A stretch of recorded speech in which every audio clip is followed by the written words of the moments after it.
Here you can see, you all know that this is our fifth free life class, and in this class, I'm going to talk about practical use of passive voice, as well as I will show you a conversation.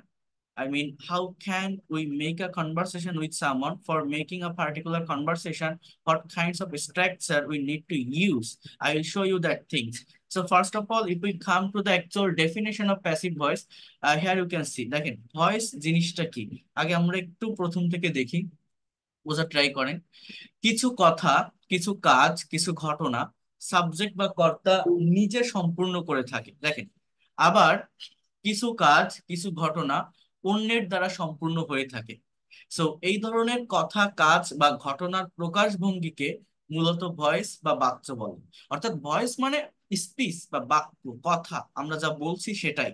Voice দুই প্রকার, এক number হচ্ছে active voice, and number two এটা হচ্ছে passive voice. অর্থাৎ active voice মানে কি, যেখানে সাবজেক্ট অ্যাক্টিভ বা সক্রিয় থাকে এবং সরাসরি কাজটি সম্পূর্ণ করতে প্রথমে থাকা সাবজেক্টটি প্রধান হিসেবে বিবেচিত হয়, সেটাকে অ্যাক্টিভ ভয়েস বলে। অর্থাৎ আমরা এতদিন ধরে যে সেন্টেন্স গুলো প্র্যাকটিস করে আসছি বা যে সেন্টেন্স গুলো আমরা শিখে আসছি, সেটাই হচ্ছে আপনার মূলত অ্যাক্টিভ ভয়েস। অর্থাৎ অ্যাক্টিভ ভয়েস মানে কি, he reads a book, she drew a picture, you have done the work, সে সে বই পড়ে, সে ছবি এঁকেছিল, তুমি কাজ করেছো। এই হি, সি, ইউ এরা সাবজেক্ট, এরা কাজ করতেছে। এই ধরনের সেন্টেন্সে আমরা অ্যাজ ইউজুয়াল প্রতিদিন প্র্যাকটিস করি, এগুলো অ্যাক্টিভ। আর প্যাসিভ ভয়েস কাকে বলে, সাবজেক্ট নিজে কাজ না করে নিষ্ক্রিয় বা ইনঅ্যাক্টিভ থেকে যদি ওই কাজটি অন্য কারো দ্বারা সম্পূর্ণ হয়, তাকে প্যাসিভ বলে। যেমন a book is read by him, একটা বই তার দ্বারা পড়া হয়। A picture was drawn by her, একটা ছবি তার দ্বারা আঁকা হয়। The work has been done by you। আপনারা প্যাসিভ ভয়েস মানে এই ধরনের ব্যবহার শিখছেন, এই by him, by her, by you. কিন্তু আমি আজকের এই ক্লাসটাতে আপনাদের সামনে প্যাসিভের প্র্যাকটিক্যাল ব্যবহার নিয়ে আলোচনা করবো, অর্থাৎ প্র্যাকটিক্যালি, ডিরেক্টলি প্যাসিভ ভয়েসের ব্যবহার কিভাবে হয়। দেখেন এখানে প্যাসিভের বিভিন্ন রুলস এবং ফাংশন দেওয়া আছে। দেখেন এই যে ভয়েস চেঞ্জের দুইটা গুরুত্বপূর্ণ তথ্য, যেমন প্যাসিভ ভয়েস অবশ্যই টেন্স অনুসারে বি ভার্ব এবং ভার্বের পাস্ট পার্টিসিপল লাগে। হ্যাঁ, ভার্ব প্লাস অবজেক্টের ভয়েস চেঞ্জ হয়ে থাকে। এখানে আরো কিছু রুলস আছে, এই দেখেন অ্যাক্টিভের অবজেক্টকে সাবজেক্ট বানাতে হবে, টেন্স অনুসারে বি ভার্ব দিতে হবে, ট্রানজিটিভ ভার্বের পাস্ট পার্টিসিপল করতে হবে, প্রেপোজিশন বাই অথবা উইথ অ্যাট এগুলো বসাতে হবে, অ্যাক্টিভের সাবজেক্টকে অবজেক্ট আনতে হবে। কত রুলস স্ট্রাকচার এই যে যেটা আছে, আমি এটা আপনাদের এখন পড়াবো না। আমি আবারও বলছি, এই ধরনের পিডিএফ ফাইল বা রুলস স্ট্রাকচার আপনারা যে কোনো গ্রামার বই বা সব জায়গায় দেখবেন, কিন্তু প্র্যাকটিক্যালি প্যাসিভের ব্যবহারটা কি, আমি এই বিষয়টা আমাকে বুঝতে হবে। এইরকম বই পড়ে কখনো এই ল্যাঙ্গুয়েজটাকে ওইভাবে কাভার করা যায় না যদি আপনার ভালো কনসেপ্ট না থাকে। যেমন এখানে এই যে লেখা যে ট্রানজিটিভ ভার্ব, এখন আপনি ট্রানজিটিভ ভার্ব কি এই জিনিসটাই যদি না জানেন, তাহলে এই প্যাসিভ ভয়েস বুঝবেন কিভাবে? বুঝতে পারবেন না। তো এই জন্য বলছি, দেখেন প্র্যাকটিক্যালি আমরা কিভাবে ব্যবহার করতে পারি এটাকে। তো প্রথমে আমি একটু কথা বলে রাখি, আপনারা আমার যে ক্লাসগুলো করে আসছেন রেগুলার ওয়েতে, প্রত্যেকটা ক্লাসে আমি কিন্তু একটা ক্লাস নেওয়ার আগে তার ব্যাকগ্রাউন্ডটা নিয়ে কথা বলি, যে এই যে টপিকটা আমরা পড়তেছি এটা কেন পড়বো। তো আমার কথাটা একটু ভালোভাবে বুঝবেন। আমি এই যে আপনাদের এখন ক্লাস নিচ্ছি, এই ক্লাস নেওয়ার আগে আপনি তো আমাকে চিনতেন না। এখানে অনেকেই আছেন যারা আজকে আমাকে নতুন দেখছেন, ভাবছেন যে বারবার নোটিশ দিচ্ছে গ্রুপে, দেখি কে লোকটা, কেমন, কিসের ক্লাস নেয়, কি ক্লাস নেয়। অনেকে ইনবক্সে মেসেজ দেয় না যে আজকে কি ক্লাস হবে, স্যার ক্লাস কখন শুরু হবে, ইংলিশ ক্লাসটা কি শুরু হয়েছে, এই ধরনের কথা আপনারা বলেন না। এই প্রত্যেকটা কথা কিন্তু প্যাসিভ রিলেটেড, প্রত্যেকটা কথা প্যাসিভ। যেমন মনে করেন আমি একটা সেন্টেন্স লিখি, একটু বুঝবেন, আগে আমি একটু লিখে দেখাই তাহলে আপনাদের বুঝতে সুবিধা হবে। মনে করেন আমি এই যে আপনাদের ক্লাস নিচ্ছি বা আমার পেইড কোর্সের স্টুডেন্টদের যখন ক্লাস নিই, আমি যদি নোটিশটা ইংলিশে দেই, আমি যদি বলি যে আমি আজ রাত 10টায় আপনাদের ক্লাস নিব, এই কথাটার ইংলিশ কি হয়? কথাটা একটু বোঝেন। I will take your class at 10 p.m, কথাটা বোঝেন। এটাকে আমি লিখলাম কি, যে আমি রাত 10টায় ক্লাস নিব, I will take your class at 10 p.m। যারা টেন্স বোঝেন তারা এই সেন্টেন্সটা দেখে বুঝতে পারছেন এটা ফিউচার ইনডিফিনিট টেন্সের একটা সেন্টেন্স। উইল প্লাস ভার্বের present form, will take, subject I, এটা অ্যাক্টিভ ভয়েস। কিন্তু এই কথাটা এইভাবে না বলে আমি যদি কথাটাকে একটু ঘুরায় বলি, মনে করেন আমি নোটিশটা না দিয়ে অন্য কাউকে দিয়ে নোটিশ দেওয়ালাম, আমার গ্রুপে আরো অন্য অ্যাডমিন আছে, আমার স্টুডেন্টরা আছে। এখন আরেকজন যদি আপনাদেরকে বলে যে আপনাদের আজকের ক্লাসটা রাত 10টায় শুরু হবে, আজকের ক্লাসটা রাত 10টায় শুরু হবে। কে নিবে বা না নিবে এটা বলছে না, ফোকাসটা মূলত ক্লাসের উপর করছে। অনেকে আপনারা প্রশ্ন করেন না যে এই গ্রুপে কি ইংরেজির ক্লাস হয়, ক্লাস কখন শুরু হবে, আজ কি ক্লাস হবে, মানে আপনি জোর দেন কিন্তু ক্লাসের উপর। আপনারা এরকম বলেন না যে আপনি কি ক্লাস নিবেন, কারণ আপনি তো আমাকে চেনেন না, আজকে নতুন দেখছেন। আর কে ক্লাস নিল বা না নিল এটাও আপনার দরকার না, আপনার দরকার ইংরেজিটা শেখা, ক্লাসটা করা। তো আমি নোটিশ না দিয়ে, আমার কথাটা একটু বোঝেন, কেউ যদি আপনাকে এইভাবে কথাটা বলে যে আজকের ক্লাসটা রাত 10টায় শুরু করা হবে, তখন ইংলিশটা কেমন হয় জানেন? দেখেন, your class will be taken at 10 p.m. অর্থাৎ আপনাদের আজকের ক্লাসটা রাত 10টায় নেওয়া হবে। এই যে ইয়োর ক্লাস, এইটা আমার এখানে subject, then will be taken, অর্থাৎ উইল বি প্লাস V3 ভার্বের পাস্ট পার্টিসিপল ফর্ম, এটা হচ্ছে ফিউচার ইনডিফিনিট টেন্সের প্যাসিভের স্ট্রাকচার। এই যে কথাগুলো আপনারা বলেন যে ক্লাস কখন শুরু হবে, আজকের ক্লাসটা কখন শুরু হবে, এই কথাটা মানে হর হামেশা অনেকেই ইংলিশে আমাকে মেসেজে ইনবক্সে লেখেন। কেউ কি নিজেরা একটু বলেন তো এই সেন্টেন্সটার ইংলিশ কি হবে? কেউ বলতে পারেন যে আপনি তো ক্লাস নেন, আজকের ক্লাসটা কখন শুরু হবে, কখন আমাদের ক্লাস শুরু হবে, এটার ইংলিশ কি হবে? আপনারা নিজেরা একটু মানে মনে মনে বলার চেষ্টা করেন তো, আপনি এটাকে ইংলিশে বলতে পারেন কেন কিনা, দেখবেন আপনি বলতে পারবেন না, আপনি বাধা ফেস করবেন, আপনার প্রবলেম হবে, আপনি পারবেন না, পারবেন না। দেখেন, আজকের ক্লাসটা কখন শুরু হবে, আমাদের আজকের ক্লাসটা কখন শুরু হবে, এই কথাটা আপনি ইংলিশে বলেন, চেষ্টা করে দেখেন পারেন কিনা। দেখেন এই সেন্টেন্সটার ইংলিশে এরকম হয়। দেখেন, প্রথমত এটা WH ওয়ার্ড বসাতে হবে, when, when, will, WH word then auxiliary verb, when will our class, এটা হচ্ছে আমার সাবজেক্ট। বি স্টার্টেড অথবা বিগান, STARTED, স্টার্টেড টুডে। কি লিখলাম? When will our class be started today, আমাদের আজকের ক্লাস কখন শুরু হবে, when will our class be started today. এই যে সেন্টেন্সটা আমি লিখলাম, এই যে স্ট্রাকচারটা আমি লিখলাম, এই প্র্যাকটিসটা কয়জনের থাকে? কিন্তু এই ধরনের কথা কিন্তু আমরা হর হামেশা রেগুলার ওয়েতে ডে টু ডে লাইফে আমরা বাংলায় বলে থাকি। বাংলায় আপনি আমাকে মেসেজ দেন যে এই গ্রুপে কি ইংরেজি ক্লাস হয়, ইংরেজি ক্লাস কখন হয়, কোন টাইমে হয়, কখন হবে, এই ধরনের কথা আমরা বলি না? বলি কিন্তু, বাট ওটাকে আপনি ইংলিশে লিখতে পারেন? ভাবেন তো। দেখেন আপনি পারেন না, ভেবে দেখেন আপনি নিজেকে, সত্যি কথা মানে বুকে হাত দিয়ে বলেন আপনি পারবেন কিনা। তো এই যে সেন্টেন্সটা আমি লিখলাম, এখানে কি আমি কোনো subject object, object subject, by me by him এইগুলো লিখছি? বা এই যে সেন্টেন্সটা আমি লিখলাম যে আপনাদের আজকের ক্লাসটা রাত 10টায় হবে, এখানে আমি কোনো by me by him object subject এগুলো কোনো কিছু বলছি? বলিনি কিন্তু। অর্থাৎ জিনিসটা কি, আমার কথাটা একটু বোঝেন। প্যাসিভ ভয়েসটা আমাদের প্র্যাকটিক্যালি বুঝতে হবে, এটা যে কতটা ইম্পর্টেন্ট। আপনি আজকের এই ক্লাসটা কমপ্লিট করলে আপনি এই জিনিসটাকে ইমাজিন করতে পারবেন।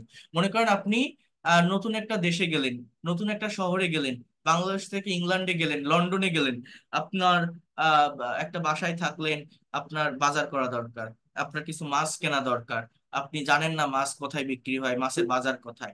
আপনি একজনের কাছে ধরেন প্রশ্ন করলেন ওইখানকার নেটিভের কাছে যে excuse me or can you tell me, please tell me, এই ধরনের কথা আপনি প্রথমে বললেন যে আমাকে দয়া করে বলবেন, হ্যাঁ, could you please tell me, আমাকে বলবেন এই বাজারে কোথায় মাছ বিক্রি হয়, আপনার কিছু মাছ কেনা দরকার, I need to buy some fish, so can you tell me এই বাজারে কোথায় মাছ বিক্রি হয়। কেউ বলতে পারেন এই সেন্টেন্সটার ইংলিশ কি?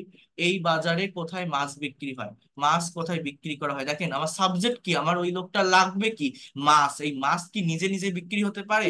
না, মাছকে যারা বিক্রি করে তারা হচ্ছে মাছের বিক্রেতা, এরা হচ্ছে মেইনলি সাবজেক্ট। কিন্তু আমার তো মাছের বিক্রেতাকে দরকার না, কে বিক্রি করলো বা না করলো এইটা আমার দরকার না। আমার দরকার কি, আমার দরকার মাছটা কেনা। তো যখনই আপনি তাকে এই প্রশ্নটা করছেন যে এই বাজারে কোথায় মাছ বিক্রি হয় জানেন, আমার কিছু মাছ কেনা দরকার, এই বাজারে কোথায় মাছ বিক্রি হয়, আপনি নিজে একটু চেষ্টা করে দেখেন তো এই সেন্টেন্সটার ইংলিশ আপনি করতে পারেন কিনা।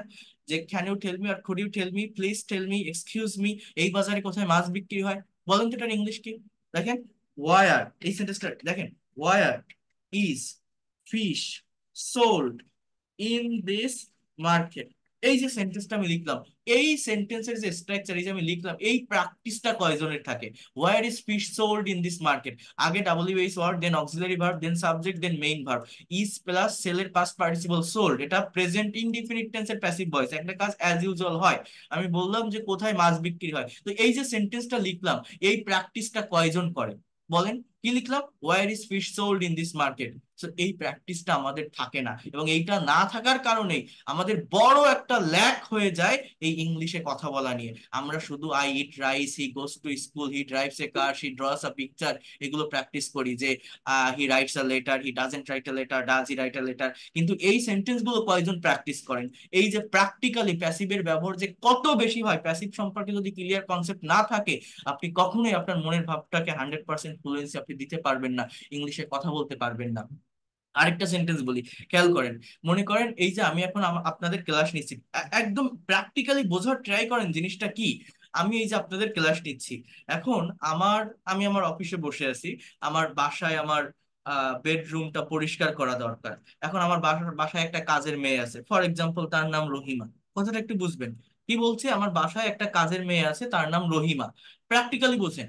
এখন আমি বাসায় ফোন দিলাম, আমার আম্মুকে ফোন করে বলতেছি যে আম্মু, আহ রহিমা কি ঘরটা পরিষ্কার করেছে? আমার ঘরটা পরিষ্কার করা দরকার, হ্যাঁ।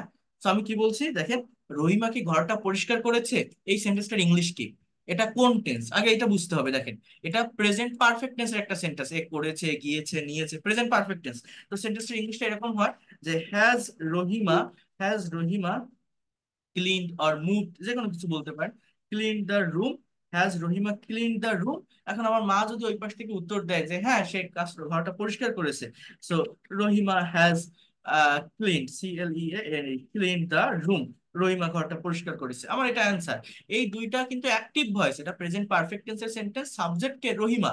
কিন্তু দেখেন, এই কথাটাকে এইভাবে না বলে, এই দুইটা সেন্টেন্সকে, এই কথাটাকে আমি যদি একটু ঘুরায় বলি, ঘুরায় বলি মানে কি, আমার মূলত দরকার কি, আমার কি এই রহিমাকে দরকার?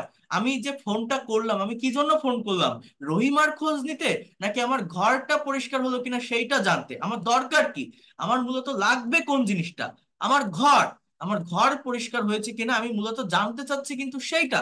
তো আমি যখনই আমার মাকে কথাটা, এই রহিমাকে না ধরে আমি যদি ঘরটাকে সাবজেক্ট ধরে বলি, অর্থাৎ আমি যদি আমার মাকে বলি যে মা, ঘরটা কি পরিষ্কার করা হয়েছে, আমার রুমটা কি পরিষ্কার করা হয়েছে, আমার রুমটা তো একটু অপরিষ্কার ছিল, হ্যাঁ। সো এই কথাটার ইংলিশ কি হবে? আমরা এই ধরনের কথা বলি না।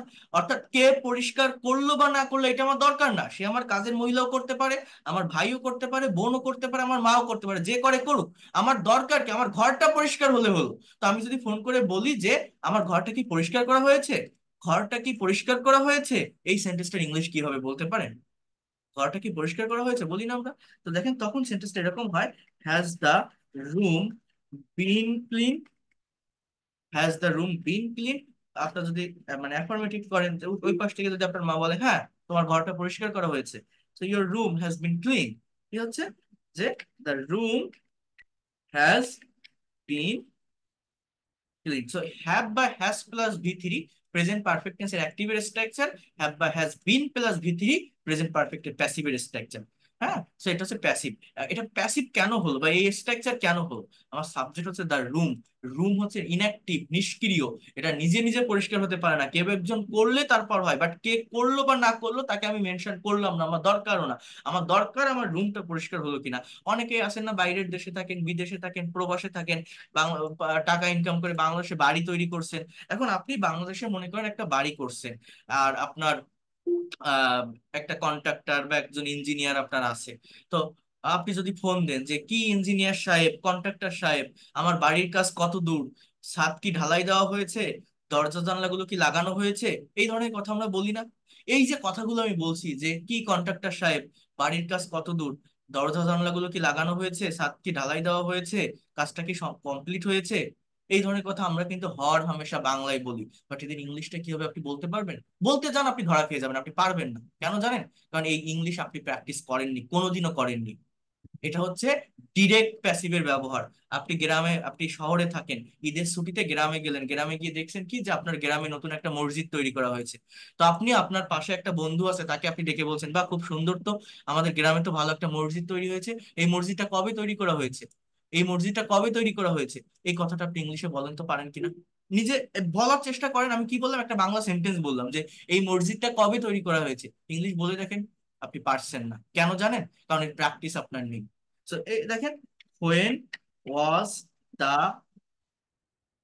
মস বিল্ড। এই সেন্টেন্সটার ইংলিশ হচ্ছে এরকম, when was the mosque build, when was the mosque build. এই ওয়াজ প্লাস বিল্ড, বিল্ড এর পাস্ট পার্টিসিপল বিল্ড, এটা হচ্ছে প্রেজেন্ট ইনডিফিনিট টেন্সের প্যাসিভের স্ট্রাকচার। ওয়াজ ওয়্যার প্লাস ভি3, কখন এই মসজিদটা তৈরি করা হয়েছিল। ঠিক আছে। সো এই যে সেন্টেন্স গুলো, এই যে আমি লিখলাম, এই প্র্যাকটিসটা আমাদের থাকে না, এবং এটা না থাকার কারণেই আমরা ইংলিশে কথা বলতে পারি না, আমাদের মনের ভাবটা সম্পূর্ণরূপে প্রকাশ করতে পারি না। এবং আপনি একটু ইমাজিন করেন, প্যাসিভ মানে আমরা কি জানি? প্যাসিভ মানে আমরা এতদিন, আপনি যে টিচারের কাছে পড়ে আসেন না কেন, এরকম শিখাবে যে আই ইট রাইস, এই হচ্ছে আমার সেন্টেন্স, এর প্যাসিভ হচ্ছে rice is eaten by me, এরকম ভাবে আমরা প্যাসিভ লিখি না, ইটেন বাই মি, এরকম। কিন্তু এটা কোনো প্যাসিভ না, এটা আপনার কোনো কাজে লাগবে না, এগুলো ট্রান্সফরমেশন অফ সেন্টেন্স বলে। 8 9 10 11 12-এ যখন বলা হয় সেন্টেন্স ট্রান্সফর্ম করো, অ্যাক্টিভ টু প্যাসিভ করো, তখন এগুলো বসাতে হয়। কিন্তু ডিরেক্ট প্যাসিভ, প্র্যাকটিক্যালি কমিউনিকেশনের জন্য, ফ্রি হ্যান্ড রাইটিং এর জন্য যে প্যাসিভটা লাগে, সেগুলো হচ্ছে এই যে সেন্টেন্স গুলো। এই যে সেন্টেন্স গুলো আমি এখানে লিখছি, এখানে কোথাও বাই মি বাই হিম লিখছি, কোথাও আমি বলছি সাবজেক্ট অবজেক্ট হবে, অবজেক্ট সাবজেক্ট হবে, বলিনি কিন্তু। তো এই যে প্যাসিভের প্র্যাকটিস, এইটা আপনার থাকা লাগবে। এটা যদি আপনি করতে না পারেন, আপনি কখনোই ইংলিশে কথা বলতে পারবেন না। এই দেখেন, আপনাদের আমি আরো কিছু সেন্টেন্স দেখাই, একটু বোঝার ট্রাই করেন। এখানে দেখেন একটা সেন্টেন্স আছে, বিড়ালটিকে হত্যা করা হয়েছিল। এই যে সেন্টেন্সটা আপনারা এখানে দেখছেন, বিড়ালটিকে হত্যা করা হয়েছিল। মনে করেন আপনি একটা রাস্তার পাশ দিয়ে হেঁটে যাচ্ছেন, যেতে যেতে দেখছেন কি যে রাস্তার পাশে একটা বিড়াল মরে পড়ে আছে, এবং মরা বিড়ালটাকে আপনার দেখে মনে হচ্ছে যে এটাকে কেউ একজন মেরে ফেলছে। বাট কে মেরেছে আপনি তো জানেন না, চেনেন না, তাকে দেখে নিল, জাস্ট আপনি দেখছেন যে একটা বিড়াল মরে পড়ে আছে। এখন সাবজেক্ট কি? বিড়াল। বিড়াল কিন্তু নিষ্ক্রিয়, বিড়াল কিন্তু কোনো কাজ করতেছে না, সে তো তার মতো পড়ে আছে মরে। কিন্তু আপনার দেখে মনে হচ্ছে কি যে এই বিড়ালটাকে কেউ মেরে ফেলছে। সো আপনি এই কথাটাকে এখন ইংলিশে বলবেন যে এই বিড়ালটাকে মেরে ফেলা হয়েছে, বিড়ালটাকে হত্যা করা হয়েছে। এটা আপনি ইংলিশে কিভাবে বলবেন? সাবজেক্ট কি? দা ক্যাট, বিড়াল। এবার এটা কোন টেন্স? আমার টেন্স ধরতে হবে, হয়েছিল ল, সেটা পাস্ট টেন্স, এটা হচ্ছে past indefinite tense. So past indefinite টেন্সের প্যাসিভ ভয়েস হচ্ছে ওয়াজ এর প্লাস ভি3। সো দ্য ক্যাট ওয়াজ, হত্যা করা, কিল, দ্য ক্যাট ওয়াজ কিল, এই হচ্ছে আমার সেন্টেন্স। তো এই স্ট্রাকচারটা আমি কেন লিখলাম? আমরা কি জানি যে ওয়াজ এর পরে ভার্বের সাথে আইএনজি বসে, কিন্তু এই ওয়াজ এর পরে ভার্বের থার্ড ফর্ম এটা কখন বসে? যখন প্যাসিভ ভয়েসের সেন্টেন্স হয়। এটা পাস্ট ইনডিফিনিট টেন্সের প্যাসিভের স্ট্রাকচার। এই দেখেন, এটা কেন দিলাম আমি, এই স্ট্রাকচারটা কেন বসালাম? আমার যে সাবজেক্ট, এই যে ক্যাট, এই সাবজেক্ট হচ্ছে নিষ্ক্রিয়, ইনঅ্যাক্টিভ, এটা কোনো কাজ করতে পারে না। এই দেখেন, পরীক্ষা সময় মতো শেষ হয়েছিল, আমার সাবজেক্টটা কি? পরীক্ষা। এখন পরীক্ষার কি হাত পা আছে? পরীক্ষা কি নিজে নিজে শেষ হতে পারে? পরীক্ষা শেষ করে কারা? যারা পরীক্ষার বোর্ডের দায়িত্বে থাকে, যারা এক্সামিনার থাকে, যারা পরীক্ষা কন্ট্রোল করে, তারা শেষ করে। আমরা বলি না যে এই তোমার পরীক্ষা কবে শুরু হবে, তোমার পরীক্ষা কি শেষ হয়েছে, তুমি কবে আসবে? এই যে পরীক্ষা কবে শুরু হবে, পরীক্ষা কি শেষ হয়েছে কিনা, পরীক্ষা একটা ইনঅ্যাক্টিভ সাবজেক্ট, পরীক্ষা তো হাত পা নেই, সে তো নিজে নিজে হয় না। কেউ একজন পরীক্ষা নেয়, কেউ একজন দেয়। কিন্তু পরীক্ষাকে যখন আপনি সাবজেক্ট হিসেবে ধরছেন, তখন এটা আপনাকে প্যাসিভে করতে হবে। তাহলে এই সেন্টেন্সটা সাবজেক্টটা কি? The exam. এরপর কি? এই পাস্ট ইনডিফিনিট টেন্স, এটাও শেষ হয়েছিল। সো ওয়াজ ফিনিশড, ভার্ব কি? শেষ হওয়া, FINISHED, in time. The exam was finished in time, পরীক্ষা সময় মতো শেষ হয়েছিল। আবার দেখেন, আগামীকাল রাজুকে লন্ডনে পাঠানো হবে। দেখেন সাবজেক্টটাকে, সাবজেক্ট হচ্ছে রাজু, কিন্তু এই রাজু কিন্তু কোনো কাজ করতেছে না, এটা একটা ইনঅ্যাক্টিভ সাবজেক্ট। বলছে যে রাজুকে লন্ডনে পাঠাবে, কে পাঠালো বা না পাঠালো সেটা এখানে দেওয়া নেই, তার ভাই পাঠাতে পারে, তার বাবা পাঠাতে পারে, যে পাঠাবে পাঠাক, কিন্তু যে কাজটা মেইনলি করতেছে সেটা এখানে লেখা নেই।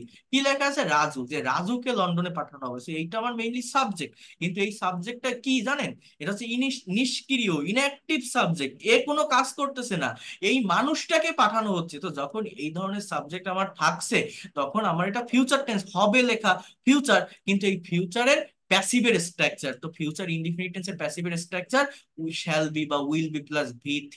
তো দেখেন, Raju will be sent to London tomorrow, will be plus send এর পাস্ট পার্টিসিপল সেন্ট। এই দেখেন, আমাদেরকে বিষয়টি জানানো হয়েছে, হয়েছে, গিয়েছে, করেছে, দিয়েছে, নিয়েছে, এগুলো হচ্ছে আপনার প্রেজেন্ট পারফেক্ট টেন্সের স্ট্রাকচার। তাহলে এইটার ইংলিশটা কি? দেখেন সাবজেক্ট কি? আমরা, আমরা, সো উই। এবার দেখেন প্রেজেন্ট পারফেক্ট টেন্সের প্যাসিভ ভয়েসটা কি? মানে আমাদেরকে জানানো হচ্ছে, তা আমরা কিন্তু কোনো কাজ করতেছি না, আমরা নিষ্ক্রিয়, আমরা ইনঅ্যাক্টিভ। কেউ একজন এসে কোনো কিছু আমাদের জানিয়েছে, সেরকম আর কি বলছি যে তো আমাদেরকে, অর্থাৎ আমরা কিছু করতেছি না। তো এই নিষ্ক্রিয় সাবজেক্ট যদি থাকে, আমার প্রেজেন্ট পারফেক্টের প্যাসিভ লিখতে হবে। প্যাসিভটা কি? উই হ্যাভ বিন, হ্যাভ বা হ্যাজ বিন প্লাস ভি3, ইনফর্ম জানানো, ইনফর্ম অ্যাবাউট দিস ম্যাটার, আমাদেরকে বিষয়টি জানানো হয়েছে। দেখেন, we have been informed about this, আপনি যদি এই বিনটা এখানে না দিতেন, মনে করেন আমি বিনটা তুলে দিলাম, আমি যদি বলি যে we have informed about this matter, এই সেন্টেন্সটার বাংলা অর্থ কি দাঁড়ায় জানেন? আমরা বিষয়টি জানিয়েছি, অর্থাৎ তখন আমার সাবজেক্ট কিন্তু অ্যাক্টিভ হয়ে যায়। আমরা জানিয়েছি, এটা প্রেজেন্ট পারফেক্টের অ্যাক্টিভের স্ট্রাকচার, আমরা অন্য কাউকে কোনো একটা বিষয় জানিয়েছি। কিন্তু বাংলাটা কি লেখা আছে? যে আমাদেরকে জানানো হয়েছে, কেউ একজন কোনো কিছু জানিয়েছে আমাদের, আমাদেরকে। তো যখন এইটা বলা হচ্ছে, অর্থাৎ সাবজেক্টটা যখন ইনঅ্যাক্টিভ, সাবজেক্টটা যখন নিষ্ক্রিয়, সাবজেক্ট যখন কাজ করতে পারে না, তখন আমার প্যাসিভের স্ট্রাকচার ইউজ করতে হয়। তো এই প্রেজেন্ট পারফেক্টের প্যাসিভ হচ্ছে এই হ্যাভ বা হ্যাজ বিন প্লাস ভি3। প্রত্যেকটা টেন্স, আমি গত ক্লাসে আপনাদের বলছিলাম যে 12টা টেন্সের স্ট্রাকচার আর 18টা মডাল, সেমি মডাল, ভার্ব, এই 30টা যদি আপনি জানেন, whatever you think in Bengali you will be able to speak in English, আপনি ইংলিশে কথা বলতে পারবেন। এবং আরেকটা কথা বলছিলাম, এই প্রত্যেকটা স্ট্রাকচারের একটা রিভার্স স্ট্রাকচার আছে, প্যাসিভের একটা স্ট্রাকচার থাকে, সেটা আমাদের শিখতে হয়। দেখেন কত practical sentence. 16ই December Bijoy Dibos পালন করা হয়, আমাদের গ্রামে প্রতি বছর বই মেলা অনুষ্ঠিত হয় ফেব্রুয়ারি মাসে, তাদেরকে নিমন্ত্রণ করা হয়নি। মনে করেন আপনার একটা বিয়ে, এখন বিয়েতে আপনার কিছু রিলেটিভসদের আপনি নিমন্ত্রণ করেননি, এখন সেই কথাটা আপনি বলছেন যে আয় রে, ওদেরকে তো নিমন্ত্রণ করা হলো না, ওদের তো ডাকা হয়নি, নিমন্ত্রণ করা হয়নি, এটার ইংলিশ কিভাবে আপনি বলতে পারেন? ভেবে দেখেন, আপনি পারবেন না। আপনি বেঁধে যাবে, আপনার কথা বলতে গেলে আপনার প্রবলেম হবে। কেন জানেন? কারণ এটা প্যাসিভ ভয়েস, অর্থাৎ তারা, সাবজেক্ট হচ্ছে তারা, তারা কোনো কাজ করতেছে না, নিমন্ত্রণটা কারা করে? আমরা করব। তো যে কারা করবে বা না করবে সেগুলো কোনো কিছু লেখা নেই, জাস্ট লেখা আছে তাদেরকে নিমন্ত্রণ করা হয়নি।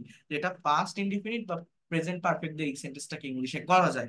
যেমন দে, এটা আমার subject, were not invited, invited, এটা হচ্ছে পাস্ট ইনডিফিনিট টেন্সের প্যাসিভের স্ট্রাকচার। এই সেন্টেন্সটার ইংলিশ হচ্ছে এরকম, দে ওয়ার নট ইনভাইটেড। 16ই ডিসেম্বর বিজয় দিবস পালন করা হয়, এ দেখেন Bijoy Dibos, VIC, victory day, victory day is observe, পালন করা, অ্যাম ইজ আর প্লাস ভি3, অ্যাজ ইউজুয়াল কোনো কিছু হয়, প্রেজেন্ট ইনডিফিনিট টেন্সের প্যাসিভের স্ট্রাকচার। কি বললাম? Victory day is observe on 16 December, এই ডে বা ডেটের আগে অন প্রেপোজিশন বসে, অন 16 ডিসেম্বর, ভিইআর। এই দেখেন, আমাদের গ্রামে প্রতি বছর ফেব্রুয়ারি মাসে বই মেলা অনুষ্ঠিত হয়, তাহলে ইংলিশটা কি জানেন? যে বুক ফেয়ার। সাবজেক্টটা, অনেকে ভাবে কি একটা সেন্টেন্সের শুরুর ওয়ার্ডটাই অলওয়েজ সাবজেক্ট হয়, শুরুর ওয়ার্ডটা, কিন্তু আমাদের গ্রামে কি কোনো সাবজেক্ট? এটা একটা প্লেস, একটা জায়গা, একটা অ্যাডভার্ব। সাবজেক্ট হয় মূলত নাউন বা প্রোনাউন, বস্তু। প্যাসিভ রিলেটেড সেন্টেন্সে সবসময় শুরুর ওয়ার্ড সাবজেক্ট হয় না।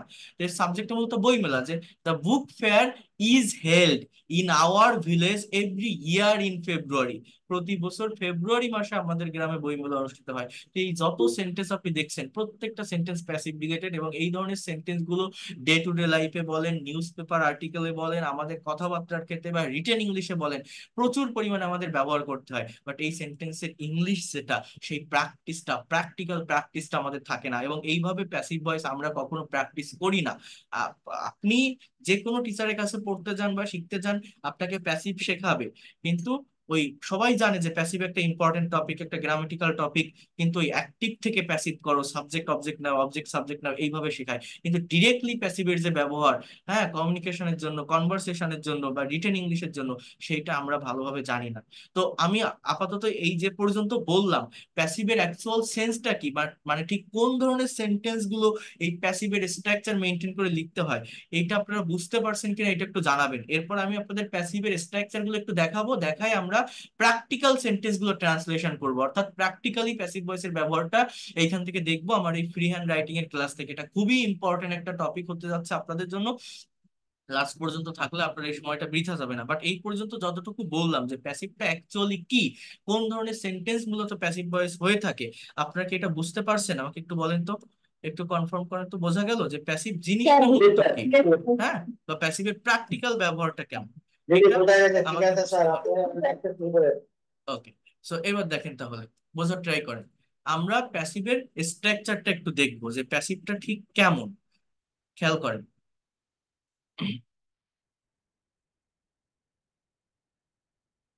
কোথায় ছিলাম, কই গেল প্যাসিভ ভয়েস?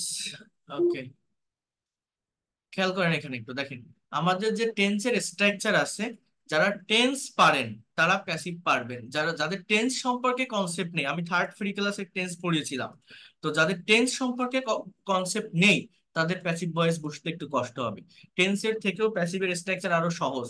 তো একটু ভালোভাবে দেখেন, আমি বোঝানোর চেষ্টা করছি, এরপরে এগুলো দিয়ে আমরা প্র্যাকটিক্যালি সেন্টেন্স তৈরি করবো। দেখেন, subject plus verb one plus object, অর্থাৎ ভার্বের প্রেজেন্ট ফর্ম প্লাস অবজেক্ট, এটাকে বলা হয় প্রেজেন্ট ইনডিফিনিট টেন্স। আমি আপনাদের বারবার বলছি যে প্রত্যেকটা ভার্বের পাঁচটা করে ফর্ম থাকে। তো এই ভার্বের বিভিন্ন ফর্ম এক একটা টেন্সের স্ট্রাকচার ব্যবহার হয়ে কিন্তু সেন্টেন্সের টাইমের বা অর্থের পরিবর্তন হয়। যেমন আই প্লে ফুটবল, বাংলা অর্থ কি? আমি ফুটবল খেলি। সাবজেক্ট আই, আমি, অর্থাৎ active. Subject plus verb two plus object, এটাকে বলে past indefinite tense, you know that. I played football, আমি ফুটবল খেলেছিলাম। Subject plus will plus verb one plus object, এটাকে বলে ফিউচার ইনডিফিনিট টেন্স, যেমন আই উইল প্লে ফুটবল, আমি football খেলবো। এই যে ইনডিফিনিট টেন্স গুলো দেখছেন, আমি ফুটবল খেলি, আমি খেলেছিলাম, আমি খেলবো, এই প্রত্যেকটা স্ট্রাকচারের আবার প্যাসিভের একটা স্ট্রাকচার আছে। সেই প্যাসিভটা আমাদের কি, এইটা বুঝতে হবে। দেখেন, প্রেজেন্ট ইনডিফিনিট টেন্সের প্যাসিভের স্ট্রাকচার হচ্ছে subject plus am is are plus V three plus object. অর্থাৎ অ্যাম ইজ আর আমরা মূলত কোথায় বসাই? আমরা এতদিন যে স্ট্রাকচার শিখে আসছি, অ্যাম ইজ আর কিন্তু প্রেজেন্ট কন্টিনিউয়াস টেন্সে বসে, এই যে জায়গাটাতে আমাদের অ্যাম ইজ আর বসে প্রেজেন্ট কন্টিনিউয়াস টেন্সে, subject plus am is are plus ভার্বের সাথে আইএনজি প্লাস অবজেক্ট। কিন্তু এই কন্টিনিউয়াস টেন্সের অক্সিলারি ভার্ব গুলো প্রেজেন্ট ইনডিফিনিট টেন্সে বসবে যখন সেন্টেন্সটা প্যাসিভ ভয়েসে হবে। এবং প্রেজেন্ট ইনডিফিনিট টেন্সের প্যাসিভের স্ট্রাকচার কি? Am is are plus main ভার্বের পাস্ট পার্টিসিপল ফর্ম। অর্থাৎ প্যাসিভের স্ট্রাকচার মানেই যে টেন্সই হোক না কেন, সেটা কোনো ইনডিফিনিট হোক, কন্টিনিউয়াস হোক, পারফেক্ট হোক, পারফেক্ট কন্টিনিউয়াস হোক, যে টেন্সই হোক না কেন, মেইন ভার্বটা প্যাসিভ ভয়েসে মেইন ভার্বটা প্রত্যেকটা সেন্টেন্সেই পাস্ট পার্টিসিপল ফর্মে থাকে, অর্থাৎ ভি থ্রি ফর্মে হয়। এই স্ট্রাকচারটা আমি কখন বসাবো, কথাটা একটু বোঝেন। যখন একটা সেন্টেন্স এর সাবজেক্ট নিষ্ক্রিয় থাকে, ইনঅ্যাক্টিভ থাকে, সাবজেক্ট যখন কাজ করতে পারে না। যেমন এই যে লেখা আছে ফুটবল ইজ প্লেড, ফুটবল খেলা হয়, মানে জিনিসটা কেমন, আমাকে ধরতে হবে। মনে করেন আপনি আপনার একটা বন্ধুর সাথে একটা নতুন রাস্তা দিয়ে হাঁটতে হাঁটতে যাচ্ছেন, এবং যেতে যেতে নতুন একটা গ্রামে আপনি যাচ্ছেন, যেতে যেতে দেখছেন কি যে একটা মাঠে ফুটবল খেলা হচ্ছে। কথাটা একটু বুঝবেন, একটা মাঠে ফুটবল খেলা হচ্ছে, এবং কোন দুইটা দল খেলছে আপনি চেনেন না, জানেন না। দুইটা দল খেলতেছে, জার্সি আছে, দলের নামও লেখা আছে, দুইটা আলাদা গ্রাম থেকে আসছে, বাট কারা যে খেলতেছে, কোন প্লেয়ার যে খেলতেছে আপনি কোনো প্লেয়ারেরও নাম জানেন না, দলেরও নাম জানেন না। বাট আপনি খেলাটাকে এনজয় করছেন, আপনার ভালো লাগতেছে দেখতে, ভালো পাসিং হচ্ছে, ভালো স্ট্রাইকার আছে, ভালো গোলকিপার আছে, আপনি খেলাটাকে এনজয় করছেন। এবং আপনি আপনার পাশের বন্ধুটাকে ডেকে বলছেন যে দেখ বন্ধু, খুব সুন্দর একটা ফুটবল ম্যাচ হচ্ছে এই মাঠে, এই মাঠে মাঠে ভালো একটা ফুটবল খেলা হচ্ছে, এই মাঠে ফুটবল খেলা হচ্ছে। এই যে কথাটা আমি বললাম, বাংলা একটা সেন্টেন্স কি বললাম, এই মাঠে ফুটবল খেলা হচ্ছে, এই সেন্টেন্সটার ইংলিশ কি হবে বলতে পারেন? এই মাঠে ফুটবল খেলা হচ্ছে, সাবজেক্টটা কি? ফুটবল। কে খেলছে বা কারা খেলছে আমি এটা বলছি না, আমি বলছি না যে আর্জেন্টিনা ব্রাজিল ফুটবল খেলছে বা ছেলেরা ফুটবল খেলছে, বাচ্চারা ফুটবল খেলছে, জাস্ট কি বললাম যে এই মাঠে ফুটবল খেলা হচ্ছে। ইংলিশ কি জানেন? Subject football. তো ফুটবলে তো হাত পা নেই, ফুটবল নিজে নিজে দৌড়াতে পারে না, কেউ একজন বলে লাথি মারলে বলটা দৌড়ায়। তো এই মাঠে ফুটবল খেলা হচ্ছে, ইংলিশ এরকম হয়, দেখেন, ফুটবল ইজ বিং প্লেড, এটা হচ্ছে প্রেজেন্ট কন্টিনিউয়াস টেন্সের প্যাসিভের স্ট্রাকচার, ইন দিস ফিল্ড। আর আপনি যদি বলেন এই মাঠে ফুটবল খেলা হয়, আপনি একটা মাঠের পাশ দিয়ে হেঁটে যাচ্ছেন, বড় একটা খেলার মাঠ, এবং দুই পাশে দুইটা বড় গোল পোস্ট আছে, গোল পোস্ট দুটো দেখে আপনি বুঝতে পারছেন যে এটা একটা ফুটবল খেলার মাঠ। তো আপনার বন্ধুকে আপনি ডেকে বলছেন যে দেখ, এ খুব সুন্দর একটা ফুটবল খেলার মাঠ, আমার মনে হয়, I think it's a very beautiful playground of football, I think এই মাঠে ফুটবল খেলা হয়। এই যে আমি কথাটা বললাম যে এই মাঠে ফুটবল খেলা হয়, ইংলিশটা কি? দেখেন আপনি বলতে পারছেন না ইংলিশটা কি। দেখেন ইংলিশটা হচ্ছে এরকম, ফুটবল ইজ প্লেড। আমরা জানি যে এম ইজ এর পরে ভার্বের সাথে আইএনজি বসে, কিন্তু এই ভার্বের থার্ড ফর্ম বা ভি থ্রি কখন বসে? যখন প্যাসিভ ভয়েসে সেন্টেন্স হয়। প্যাসিভ মানে কি? সাবজেক্ট নিষ্ক্রিয় থাকে, ইনঅ্যাক্টিভ থাকে। অর্থাৎ এই যে ফুটবল, ফুটবল কি নিজে নিজে দৌড়াতে পারে? এটার কি হাত পা আছে? না, এটা ইনঅ্যাক্টিভ, নিষ্ক্রিয় সাবজেক্ট, এই জন্য এখানে প্যাসিভের স্ট্রাকচার হচ্ছে football is played in this field. Bangla অর্থটা কি? যে এই মাঠে ফুটবল খেলা হয়। Football is played in this field, এই মাঠে ফুটবল খেলা হয়। তো এটা হচ্ছে প্রেজেন্ট ইনডিফিনিট টেন্সের প্যাসিভের স্ট্রাকচার। তো এইভাবে এই প্যাসিভ গুলো বুঝতে হবে। প্রেজেন্ট ইনডিফিনিট টেন্সে কি হয়, am is are plus V three plus object. Past indefinite টেন্সে প্যাসিভে ওয়াজ ওয়্যার প্লাস ভার্বের থার্ড ফর্ম প্লাস অবজেক্ট। অর্থাৎ ওয়াজ ওয়্যার আমরা মূলত পাস্ট কন্টিনিউয়াস টেন্সে ব্যবহার করি। জাস্ট একটু ওয়েট করেন 2টা মিনিট, আমি এই স্ট্রাকচার গুলো দেখানোর পরেই আমরা প্র্যাকটিক্যাল ব্যবহার গুলো দেখবো, এবং এই প্যাসিভ ভয়েসের যে প্র্যাকটিক্যালি যে সেন্টেন্স গুলো ট্রান্সলেশন করতে হয় আমরা সেগুলো করব। অনেক ভালোভাবে অনেক নতুন কিছু আপনারা শিখতে পারবেন এই জায়গাটা থেকে। আমি এতটুকু বলতে পারি, আপনার সময়টা বৃথা যাবেন যারা লাস্ট পর্যন্ত থাকবেন। তো কি বলছি দেখেন, পাস্ট ইনডিফিনিট টেন্সের প্যাসিভ কি, ওয়াজ ওয়্যার প্লাস ভার্বের থার্ড ফর্ম। ওয়াজ ওয়্যার কিন্তু মূলত আমরা পাস্ট কন্টিনিউয়াস টেন্সে বসাই, যেমন আই ওয়াজ প্লেইং ফুটবল, আমি ফুটবল খেলতেছিলাম। কিন্তু এই ওয়াজ ওয়্যার পাস্ট ইনডিফিনিট টেন্সে বসবে, এবং মেইন ভার্বটা কিন্তু থার্ড ফর্ম, মেইন ভার্বের ভি থ্রি যখন সেন্টেন্সটা প্যাসিভ ভয়েসে হবে, যেমন ফুটবল ওয়াজ প্লেড, ফুটবল খেলা হয়েছিল।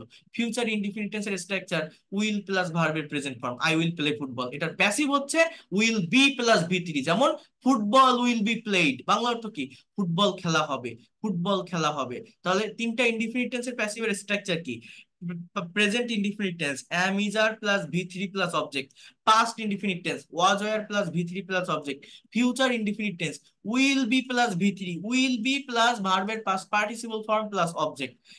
খুবই সহজ এই মানে প্যাসিভের স্ট্রাকচার গুলো।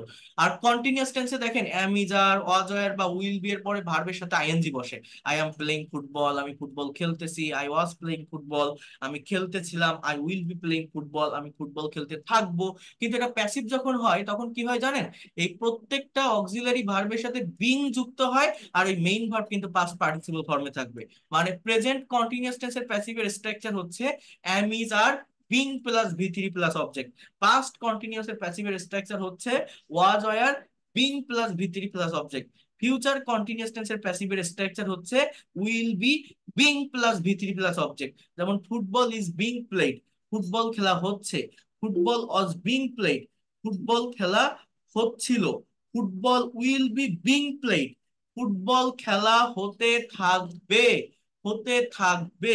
আর পারফেক্ট টেন্সের স্ট্রাকচার হচ্ছে হ্যাভ বা হ্যাজ প্লাস ভি থ্রি, যেমন আই হ্যাভ প্লেড ফুটবল, এটার প্যাসিভ হচ্ছে হ্যাভ হ্যাজ এর পরে বিন প্লাস ভি থ্রি। মানে কন্টিনিউয়াস টেন্স গুলোতে বিং বসে, বিইআইএনজি, আর পারফেক্ট টেন্সে বিন বসে। Football has been played, Bangla অর্থ কি, ফুটবল খেলা হয়েছে, ফুটবল খেলা হয়েছে। আপনি একটা মাঠ দিয়ে হেঁটে যাচ্ছেন, একটু আগে খেলা শেষ হয়েছে, তো আপনি আপনার একটা বন্ধুকে বলছেন তাকে এই মাঠে এইমাত্র ফুটবল খেলা হয়েছে। So football has been played in this field just now, football has been played.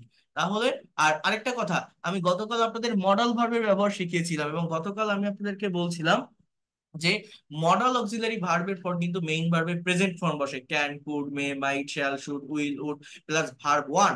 যেমন আই ক্যান প্লে ফুটবল। কিন্তু এই মডাল ভার্বের যখন প্যাসিভের স্ট্রাকচার হয় তখন can, could, may, might, shall, should, will, would এর পরে বি প্লাস ভি থ্রি বসে।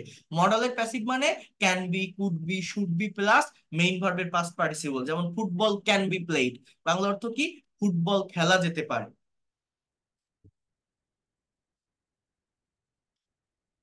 তাহলে একটু বোঝার ট্রাই করেন আমি প্যাসিভের স্ট্রাকচার গুলো কি বললাম, আরেকবার একটু বলি, তারপর আমরা প্র্যাকটিক্যাল জায়গাটাতে আসতেছি। প্রথমে বলছি প্রেজেন্ট ইনডিফিনিট টেন্সের প্যাসিভের structure am is are plus V three plus object. Past ইনডিফিনিটের প্যাসিভের structure was are plus V three plus object.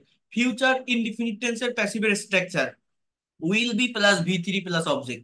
Present continuous tense এর passive এর structure am is are being plus v3, past continuous was were being plus v3, future continuous will be being plus v3, অর্থাৎ am is are was were will be এর পরে being plus main verb এর past participle। আর perfect tense এ have has had বা will have been plus v3, b double en। R modal ভার্বের ক্ষেত্রে কি হবে, can, could, shall, should, will, would, be plus v3।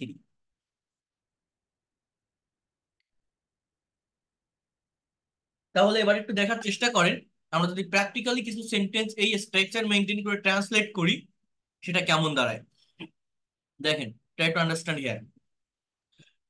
খেয়াল করেন, এটা হচ্ছে আমাদের মেইন স্লাইড। এটা যদি আপনি ভালোভাবে কভার করতে পারেন আজকের পর থেকে, আপনারা যারা ফ্রি হ্যান্ড রাইটিং এ প্রবলেম ফেস করেন, আপনারা জানেন কিনা জানি না, রিটেন ইংলিশের কিন্তু অধিকাংশই প্যাসিভ সেন্টেন্স দ্বারা হয়ে থাকে।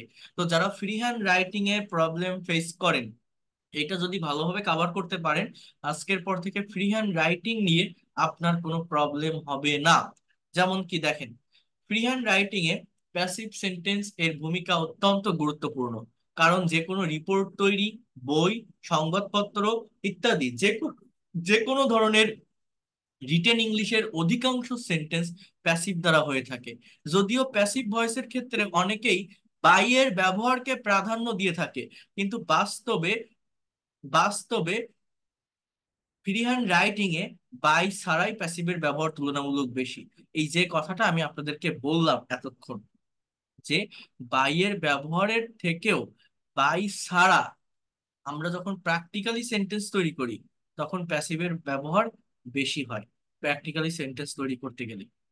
সেটা কিভাবে হয় বা কেমন, একটু যদি আপনি বোঝার চেষ্টা করেন, দেখেন, খেয়াল করেন এই জায়গাটাতে। আমরা একটা সেন্টেন্স একটু ট্রান্সলেট করার চেষ্টা করি।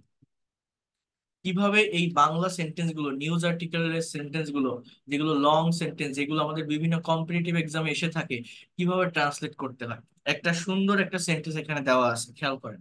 স্বাধীনতা দিবস উপলক্ষে প্রধানমন্ত্রীকে গার্ড অফ অনার দেওয়া হচ্ছিল। কি লেখা আছে একটু ভালোভাবে বোঝেন।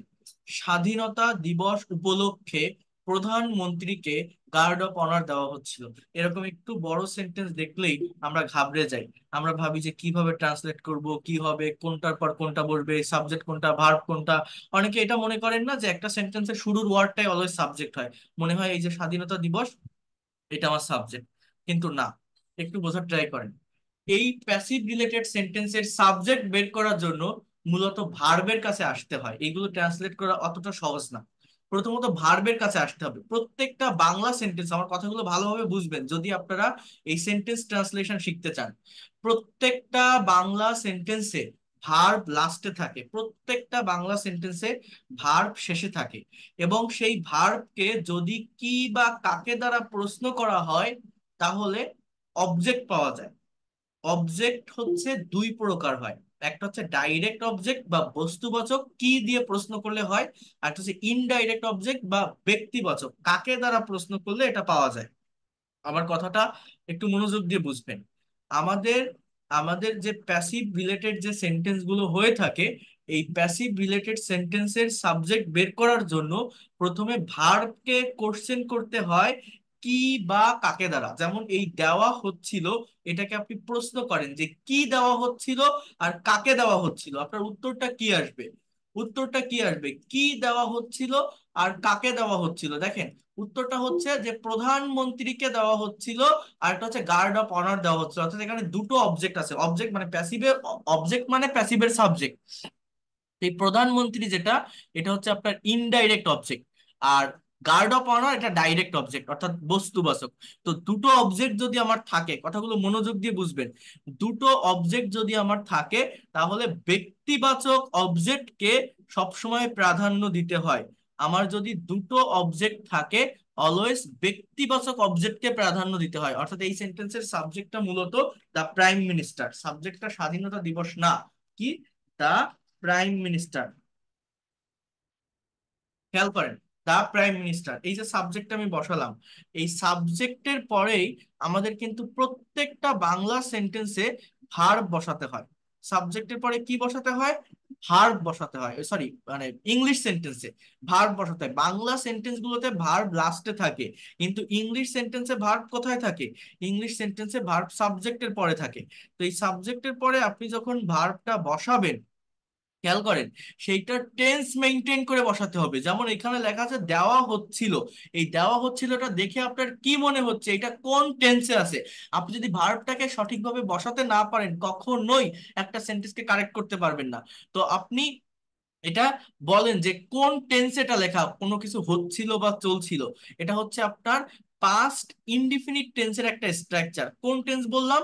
Past indefinite tense, sorry past continuous tense, অতীতে কোনো কাজ হচ্ছিল বা চলছিল, পাস্ট কন্টিনিউয়াস টেন্সের একটা স্ট্রাকচার। তো পাস্ট কন্টিনিউয়াসের প্যাসিভ ভয়েসের ফর্মটা কি, এইটা আবার আপনাকে জানতে হবে। দেখেন কোন জায়গায় আমার আসতে হচ্ছে। পাস্ট কন্টিনিউয়াসের passive was were being plus ভি3, তাহলে এই সেন্টেন্সের ভার্বটা কি হবে?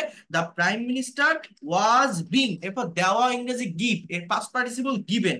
So the prime minister was being given, এইটুকু আমি যে লিখলাম না, এইটুকু যদি আপনি সঠিকভাবে লিখতে পারেন, অর্থাৎ সাবজেক্ট আর ভার্বটা সঠিক টাইম মেনটেন করে যদি লিখতে পারেন, পরবর্তী অংশটুকু যেভাবেই হোক যাই হোক যদি ভুলও হয়, ওই ভুলটা ধরা পড়ে না। কিন্তু এই ভার্বের ফর্মটাকে যদি আপনি ভুল করে লেখেন, আপনার সম্পূর্ণ সেন্টেন্সটা ভুল হয়ে যাবে। তাহলে কি দাঁড়াচ্ছে? The prime minister was being given guard of honour, guard of honour. এরপর কি? স্বাধীনতা দিবস উপলক্ষে কিভাবে বলা যায়? On the occasion of independence day. তাহলে আমি টোটাল সেন্টেন্সটা কি লিখলাম, কথাটা একটু বোঝেন।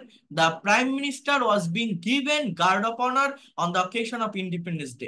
এই স্ট্রাকচারটা আমি কেন লিখলাম, এই যে ওয়াজ বিং গিভেন, এটা কেন লিখলাম? এটা হচ্ছে পাস্ট কন্টিনিউয়াস এর প্যাসিভের স্ট্রাকচার। কারণ আমার এই যে সাবজেক্ট, এই সাবজেক্টটা নিষ্ক্রিয়, ইনঅ্যাক্টিভ, এই সাবজেক্ট কোনো কাজ করতে পারছে না। অর্থাৎ দেখেন, আমি যদি ওয়াজ বিং গিভেন না দিয়ে পাস্ট কন্টিনিউয়াস এর গতানুগতিক স্ট্রাকচার দিতাম, ফর এক্সাম্পল আমি যদি এরকম লিখতাম যে the prime minister was giving, এই ওয়াজ ওয়ার প্লাস ভার্বের সাথে আইএনজি, হ্যাঁ, এটাকে বলা হয় পাস্ট কন্টিনিউয়াস টেন্স। আমি যদি বলতাম the prime minister was giving guard of honour, তখন বাংলা অর্থটা কি দাঁড়াতো জানেন? যে প্রধানমন্ত্রী গার্ড অফ অনার দিচ্ছিল স্বাধীনতা দিবস উপলক্ষে। কি বললাম? প্রধানমন্ত্রী গার্ড অফ অনার দিচ্ছিল, অর্থাৎ কাজটা কে করতেছিল? কাজটা প্রধানমন্ত্রী করতেছিল। কিন্তু বাংলাটা কিন্তু সেভাবে লেখা নেই। বাংলাটা কি আছে? যে প্রধানমন্ত্রীকে দেওয়া হচ্ছিল, অর্থাৎ আমার প্রধানমন্ত্রীটা ইনঅ্যাক্টিভ, নিষ্ক্রিয়। কোনো আর্মি বা কোনো পুলিশ অফিসার হয়তো তাকে গার্ড অফ অনার দিচ্ছিল। তো এই জন্য এই প্রাইম মিনিস্টার যেটা, এটা পুতুল, এটা জাস্ট একটা জায়গায় দাঁড়িয়ে আছে, এটা কোনো কাজ করতেছে না। এই জন্য আমার এটা প্যাসিভ ভয়েস। তো এই পাস্ট কন্টিনিউয়াস এর প্যাসিভের স্ট্রাকচার কি? ওয়াজ বিং প্লাস ভি3, the prime minister was being given, আমার এটা লিখতে হবে। আবার দেখেন আরেকটা সেন্টেন্স, দুর্নীতি বন্ধে বাংলাদেশে কোনো কার্যকর পদক্ষেপ নেওয়া হচ্ছে না। কত প্র্যাকটিক্যাল সেন্টেন্স, আমাদের বিভিন্ন নিউজ পেপারে এই ধরনের সেন্টেন্স কিন্তু থাকে। তো আমি কিভাবে এটাকে ট্রান্সলেট করব? দেখেন, প্রথমত আমি আবারও বলছি, প্রত্যেকটা বাংলা সেন্টেন্সে লাস্টে ভার্ব থাকে। যেমন এই যে নেওয়া হচ্ছে না, এই কথাটা হচ্ছে আমার এখানে মূলত ভার্ব। এটাকে আপনি প্রশ্ন করেন যে কি নেওয়া হচ্ছে না বা কাকে নেওয়া হচ্ছে না, কি বা কাকে দিয়ে আপনি প্রশ্ন করেন, তাহলে সাবজেক্টটা কি হতে পারে? আপনারা আপনারা যে কোনো একজন একটু বলেন তো, যে কি নেওয়া হচ্ছে না বা কাকে নেওয়া হচ্ছে না, সাবজেক্টটা কি হবে? কি নেওয়া হচ্ছে না, সাবজেক্ট কি এই সেন্টেন্সটা? কে বলতে পারে? হুম? পদক্ষেপ, কার্যকর পদক্ষেপ, কোনো কার্যকর পদক্ষেপ, অর্থাৎ একসঙ্গে ধরতে হবে। এটা হচ্ছে একটা ফ্রেজাল ওয়ার্ড, নাউন ফ্রেজ, একসঙ্গে আপনার নিতে হবে। কোনো কার্যকর পদক্ষেপ, এখানে আপনি এনি বলতে পারেন অথবা নো বলতে পারেন, যে কোনো ওয়েতে করতে পারেন। খেয়াল করেন এই সেন্টেন্সটা আমি ইংলিশে কিভাবে লিখবো, খেয়াল করেন। নো ইফেক্টিভ স্টেপস, কি লিখলাম? নো ইফেক্টিভ স্টেপস, কোনো কার্যকর পদক্ষেপ। এরপর আমাকে ভার্ব বসাতে হবে। ভার্বটা কি? ভার্বটা হচ্ছে নেওয়া হচ্ছে না। এখন এই ভার্ব বসানোর আগে, ইংলিশ সেন্টেন্সে সাবজেক্টের পরেই ভার্ব বসে, বাংলা সেন্টেন্সে ভার্ব সবার শেষে বসে, লাস্টে বসে। তো লাস্টের ভার্বটাকে সাবজেক্টের পরে আনতে হবে, এটা হচ্ছে আমার নিয়ম ইংলিশে সেন্টেন্স ট্রান্সলেট করার। সো এই নেওয়া হচ্ছে না, এটা দেখে আমাকে আগে ধরতে হবে যেটা কোন টেন্সে আছে। বলেন তো যে এই সেন্টেন্সটা কোন টেন্সে লেখা আছে? Who can say? কে বলতে পারবে কোন টেন্সে এই সেন্টেন্সটা লেখা আছে? হ্যাঁ, না হয়নি। কে বলতে পারবেন এটা কোন টেন্স? কে বলতে পারবেন? এটা প্রেজেন্ট কন্টিনিউয়াস টেন্স, রাইট? কোনো কিছু হচ্ছে হচ্ছে না, ইনডিফিনিট কেন বলছেন? কি ধরনের কথাবার্তা বলেন? আপনার কি টেন্স শেখেননি কোনোদিন? ইনডিফিনিট কাকে বলে? একটা কাজ রেগুলার ওয়েতে হয়, প্রতিদিন হয়, তাকে ইনডিফিনিট টেন্স বলে। যদি বলতেন যে নেওয়া হয়, নেওয়া হয় না, এটা করা হয়, দেওয়া হয়, তখন ইনডিফিনিট হয়। এটা হচ্ছে হচ্ছে বা হচ্ছে না, কন্টিনিউয়াসলি একটা কাজ চলতেছে। সো এটা প্রেজেন্ট কন্টিনিউয়াস টেন্স। হ্যাঁ, তাহলে নো ইফেক্টিভ স্টেপস আমার সাবজেক্টটা যেহেতু প্লুরাল লিখছি স্টেপস, তো প্রেজেন্ট কন্টিনিউয়াস এর প্যাসিভ কি am is are being plus V three. So R being taken, এই যতটুকু আমি লিখলাম, টেক মানে নেওয়া, এর পাস্ট পার্টিসিপল টেকেন, এই পর্যন্ত যদি আপনি কারেক্টলি লিখতে পারেন তাহলে আপনার সেন্টেন্স অটোমেটিক্যালি কারেক্ট হয়। বাট এই জায়গাটাতে এই টেন্স যদি ধরতে না পারেন, ভার্বের ফর্মটাকে যদি সঠিক টাইমে লিখতে না পারেন, আপনার সম্পূর্ণ সেন্টেন্সটা ভুল হয়ে যায়। তাহলে no effective steps are being taken, কোনো কার্যকর পদক্ষেপ নেওয়া হচ্ছে না। দেখেন আমার এই দুইটা শেষ। এইবার সাবজেক্ট আর ভার্ব বসানোর পর বাংলা থেকে যখন ইংলিশে সেন্টেন্স ট্রান্সলেট করতে হয়, তখন কি করতে হয় জানেন? ভালোভাবে বোঝেন, একদম কেয়ারফুলি বোঝার চেষ্টা করেন। লাস্টের দিক থেকে, বাংলা সেন্টেন্স এর লাস্টের দিক থেকে করতে করতে ফার্স্টের দিকে আসতে হয়। আবারও বলছি, যখন আপনি কোনো বাংলা সেন্টেন্স থেকে ইংলিশে সেন্টেন্স ট্রান্সলেট করবেন, তখন প্রথমত সাবজেক্ট বসাবেন, সাবজেক্ট বসানোর পর ভার্ব বসাবেন। ভার্ব কোথায় থাকে? বাংলা সেন্টেন্সে লাস্টে ভার্ব থাকে, সেটা ইংলিশ সেন্টেন্সে সাবজেক্টের পরে আনতে হয় এবং ভার্বটাকে টেন্স অনুযায়ী বসাতে হবে। ভার্ব বসানোর পর বাকি অংশটা বাংলা সেন্টেন্সের লাস্টের দিক থেকে করতে করতে ফার্স্টের দিকে, যেমন এইখানে আমার আর তিনটা ওয়ার্ড বাকি আছে, একটা হচ্ছে দুর্নীতি বন্ধে বাংলাদেশে। এখন আপনার এটা উল্টা দিক থেকে বসাতে হবে। No effective steps are being taken, আগে বাংলাদেশ বসাবেন। সো দেশের আগে প্রেপোজিশন নিতে হয়, অ্যাট বা ইন, বড় বড় জায়গা, সো ইন বাংলাদেশ। কি বলতে পারি? No effective steps are being taken in Bangladesh. এরপর আছে বন্ধ, এই বন্ধ এটা কিন্তু একটা ভার্ব, স্টপ বা ক্লোজ। হ্যাঁ, তো এই ভার্ব কিন্তু আমার মেইন ভার্ব না, আমার সেন্টেন্স অলরেডি আমি মেইন ভার্ব বসিয়েছি, এই টেকেন শব্দটা আমার মেইন ভার্ব, সাবজেক্টের পর এটা বসছে। আমার এই বন্ধ যে কথাটা, এটা হচ্ছে একটা ইনফিনিটিভ নন ফাইনাইট ভার্ব। দেখেন বন্ধ ইংরেজি কি? স্টপ, কিন্তু এখানে লেখা আছে কি? বন্ধে। কি লেখা আছে? বন্ধে। সেই যে একারের জন্য আমার একটা ইনফিনিটিভের ব্যবহার করতে হবে। ইনফিনিটিভ মানে কি জানেন? To plus V one. এই টু, স্টপ মানে বন্ধে বা বন্ধ করতে, মানে ডু মানে করা, টু ডু মানে করতে, রাইট মানে লেখা, টু রাইট মানে লিখতে, গো মানে যাওয়া, টু গো মানে যেতে। এইগুলোকে বলে to plus V one, infinitive non finite verb. তাহলে কি হলো? টু স্টপ, এরপর কি? দুর্নীতি। তাহলে টোটাল সেন্টেন্সটা আমি কি লিখলাম? No effective steps are being taken in Bangladesh to stop corruption. Total সেন্টেন্সটা কি দাঁড়ালো? No effective steps are being taken in Bangladesh to stop corruption. এই ধরনের প্যাসিভ রিলেটেড সেন্টেন্সের ট্রান্সলেশন করতে গেলে আমরা কিন্তু প্রবলেম ফেস করি, আমরা সঠিকভাবে করতে পারি না।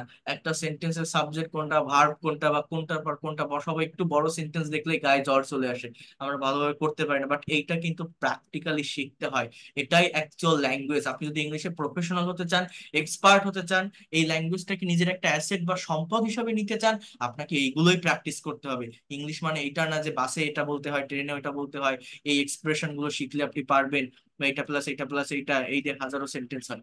এই ধরনের প্র্যাকটিক্যাল জায়গাগুলো যদি আপনি সলভ করতে না পারেন, আপনি প্রফেশনাল হতে পারবেন না। বাট এগুলো যদি আপনি জানেন, আপনার নেক্সট জেনারেশনকে আপনি এই ল্যাঙ্গুয়েজটা শেখাতে পারবেন। এই ল্যাঙ্গুয়েজ নিজের একটা অ্যাসেট বা সম্পদ হয়ে থাকবে, আপনি ধরে রাখতে পারবেন সারা জীবনের জন্য। নিজের ভিতরে একটা কনফিডেন্ট পাবেন যে না আমি পারি। এইভাবে আপনারা আগে প্যাসিভ ভয়েস গুলো দেখছেন কিনা জানি না, প্রত্যেকটা টিচার, আপনি মানে যে কোনো কোচিং সেন্টারে যান, যে কোনো প্রতিষ্ঠানে যান, প্যাসিভ ভয়েস আপনাকে পড়াবে, সব টিচারই পড়াবে, সব সব জায়গায় পড়াবে। সেটা আপনি স্পোকেন ইংলিশের কোর্স করেন বা রাইটিং বা আপনার গ্রামারের কোর্স করেন, সবাই প্যাসিভ পড়াবে। বাট কিভাবে পড়ায়? ওই যে বললাম না যে আই ইট রাইস, আমি ভাত খাই। প্যাসিভ হচ্ছে rice is eaten by me, ভাত খাওয়া হয় আমার দ্বারা। তো এরকম করে আমরা অ্যাক্টিভ থেকে প্যাসিভ করি, কিন্তু এই যে সেন্টেন্স গুলো করছি, এগুলো কিন্তু আমি প্যাসিভই করছি। কিন্তু আমি কি অন্য কোনো সেন্টেন্সকে মানে পরিবর্তন করে করতেছি? না, এগুলো কিন্তু ডিরেক্ট ব্যবহার প্যাসিভ ভয়েসে। এখানে কোনো বাই নি বাইহীন বসাচ্ছি না। এই প্র্যাকটিক্যাল সেন্টেন্স গুলো যদি আপনি শিখতে পারেন, আপনার কথা বলার জায়গাটা অনেক ব্রড হবে, অনেক বিস্তৃত হবে, বাড়বে। যে কথাগুলো আপনি আগে বাংলায় ভাবতেন, ইংলিশে মুখে আনতে পারতেন না, কথা বলতে পারতেন না, সেটা পারবেন। ফ্রি হ্যান্ডে যে কোনো কিছু লিখতে পারবেন যদি এগুলো আপনার জানা থাকে। এরপর দেখেন এখানে আরেকটা সেন্টেন্স আছে, গার্মেন্টস এর পণ্যগুলো নিয়মিত বিদেশে রপ্তানি হতে থাকবে। এটার ইংলিশ কি হবে? তো প্রথমে আমরা ভার্বের কাছে আসবো, ভার্ব হচ্ছে এই রপ্তানি হতে থাকা। তো এটাকে আমি প্রশ্ন করবো যে কি রপ্তানি হতে থাকবে। আমার সাবজেক্টটা হচ্ছে কি, কি বা কাকে দিয়ে প্রশ্ন করতে হবে ভার্বকে, তাহলে আমি এই প্যাসিভ রিলেটেড সেন্টেন্সের সাবজেক্ট পাবো। সো কি রপ্তানি হতে থাকবে? হচ্ছে গার্মেন্টস এর পণ্য। তাহলে এটাকে একসঙ্গে কি বলা যায় দেখেন, দা প্রোডাক্ট বা দা গুডস, গুড মানে পণ্য, জি ডাবল ডি এস, গুডস। এরপর এর, এই যে এর এর এটার জন্য আমার একটা অফ প্রেপোজিশন বসাতে হবে। এর অধিকারে থাকা, মালিকানায় থাকা বোঝায়, পজেস করা বোঝায়। So the goods of garments, the goods of garments. এরপর কি, টেন্স ধরতে হবে, হতে থাকবে। এটা কোন টেন্স, কেউ বলতে পারবেন এই যে সেন্টেন্সটা কোন টেন্সে লেখা? Continuous tense, right, thank you. এটা ফিউচার কন্টিনিউয়াস টেন্সের একটা স্ট্রাকচার। তাহলে ফিউচার কন্টিনিউয়াস টেন্সের প্যাসিভ ভয়েসটা কি? ফিউচার কন্টিনিউয়াস টেন্সের প্যাসিভ ভয়েস হচ্ছে আপনার will be, being, will be, being. তাহলে টোটাল সেন্টেন্সটা কি দাঁড়াচ্ছে? The goods of garments will be being. এরপর রপ্তানি, রপ্তানি ইংরেজি এক্সপোর্ট, তো আমার এখানে কি হবে? Exported. The goods of garments will be being exported in abroad, বিদেশে। আমি কি বলছি, সাবজেক্ট আর ভার্ব বসানোর পর লাস্টের থেকে করবেন। আমার এই গার্মেন্টস এর পণ্যগুলো লেখা শেষ, রপ্তানি হতে থাকবে, এটাও লেখা শেষ। এই দুটো ওয়ার্ড বাকি আছে, একটা হচ্ছে নিয়মিত আর বিদেশ, তো আগে বিদেশ বসান, ইন অ্যাব্রোড, এরপর রেগুলারলি। এই total sentence, the goods of garments will be being exported in abroad regularly. The goods of garments will be being exported in abroad regularly. Garments এর পণ্যগুলো নিয়মিত বিদেশে রপ্তানি হতে থাকবে। ফিউচার পারফেক্ট, ফিউচার কন্টিনিউয়াস টেন্সের প্যাসিভের স্ট্রাকচার এটা। এই দেখেন, এখানে অনেক বড় একটা সেন্টেন্স আছে। এই ধরনের বড় সেন্টেন্স দেখলে আমাদের মাথা ঘুরে যায়, আমরা সঠিকভাবে ট্রান্সলেট করতে পারি না। কিভাবে সম্ভব হয় দেখেন, কি লেখা আছে একটু বোঝার ট্রাই করেন, পড়েন একটু সেন্টেন্সটা। বিশিষ্ট আইটি প্রফেশনাল তারিক মাহমুদকে 2019-20 সালের জন্য বাংলাদেশ কম্পিউটার সমিতির সভাপতি নির্বাচিত করা হয়েছে। অনেক বড় দেখা যাচ্ছে, তাই না? কিন্তু এগুলো ট্রান্সলেট করা খুবই সহজ। প্রথমত আপনি ভার্বের কাছে আসেন, ভার্বটা কি? নির্বাচিত করা হয়েছে, তো হয়েছে, গিয়েছে, লিখেছে, দিয়েছে, এটা কোন টেন্সে লেখা আছে আগে আপনি এখানে টেন্সটা একটু আহ ধরার চেষ্টা করেন। এই যে সেন্টেন্সটা আপনারা দেখছেন, এটা কোন টেন্সে আছে? কে বলতে পারবেন? কে বলতে পারেন এটা টেন্সটা কি এখানে?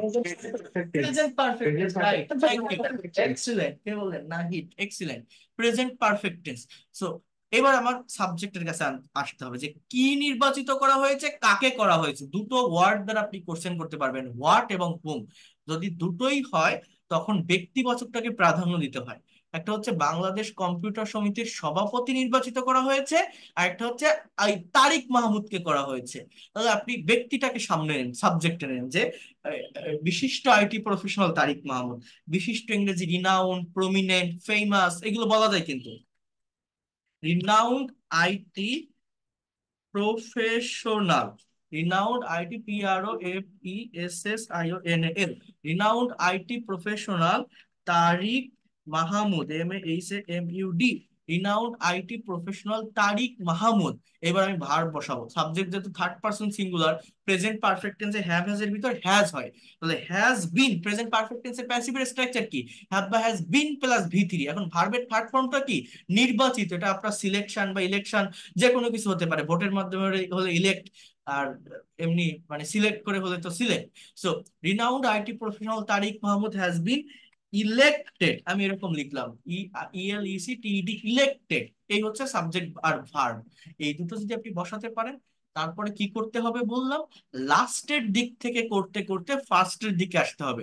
এখন লাস্টের দিক থেকে করতে করতে আসতে হবে মানে কিন্তু ওয়ার্ড বাই ওয়ার্ড না, ফ্রেজ বাই ফ্রেজ। ফ্রেজ বোঝেন?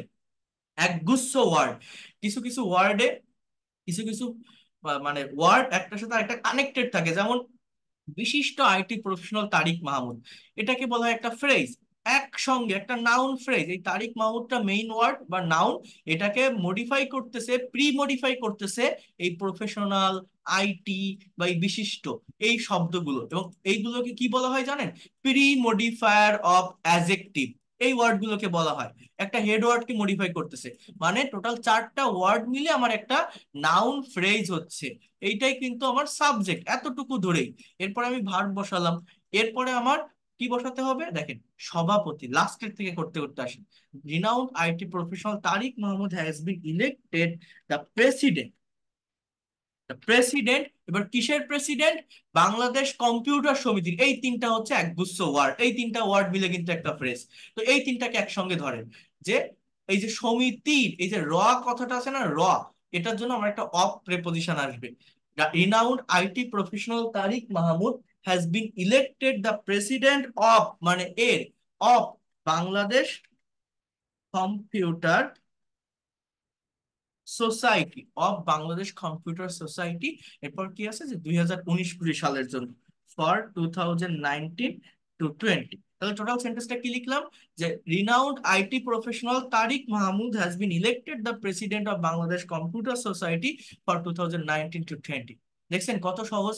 বাট এইগুলো কিন্তু আমাদের করতে গেলে গায়ের জ্বর চলে আসে, ভালোভাবে পারি না, টেন্স ধরতে পারি না, বা কিভাবে কোনটার পর কোনটা বসাবো বুঝতে পারি না। কিন্তু খুবই সহজ ইংলিশে সেন্টেন্স গুলো ট্রান্সলেট করা। এই জিনিসগুলো করতে পারলেই এই ল্যাঙ্গুয়েজটাতে প্রফেশনাল হওয়া যায়।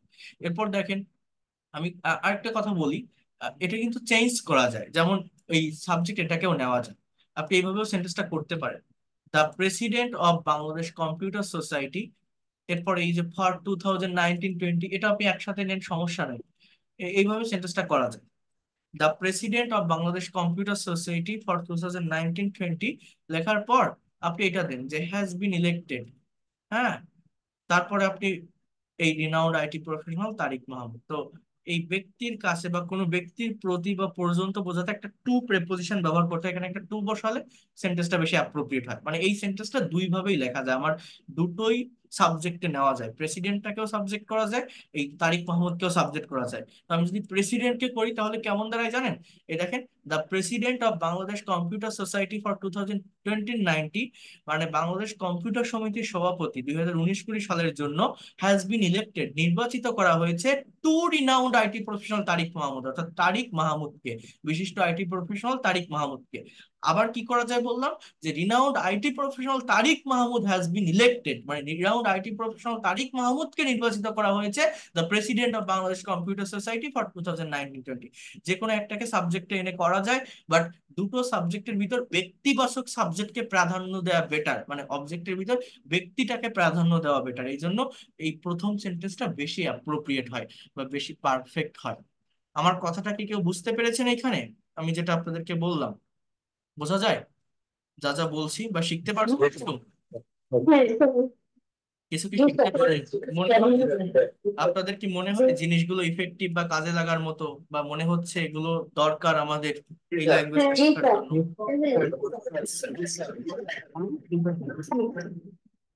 এরপর দেখেন, আমি জানি না আপনারা প্যাসিভ ভয়েসের ব্যবহার এইভাবে আগে শিখছেন কিনা, বাট এইভাবেই শিখতে হয়, না হলে ওই শুধুমাত্র আই ইট রাইস, আমি ভাত খাই, আই প্লে ফুটবল, আমি ফুটবল খেলি, হি ড্রাইভস এ কার, সে গাড়ি চালায়, এইভাবে ইংরেজি শেখা কাজ না। আমি আপনাদের এগুলো শিখিয়েছি, মনে আছে কিনা? কিন্তু আমার কি ওইখানে পড়ে থাকলে হবে? হবে না, আমাকে অ্যাডভান্স লেভেলে আসতে হবে, আমাকে ল্যাঙ্গুয়েজটাকে ব্রডলি দেখতে হবে।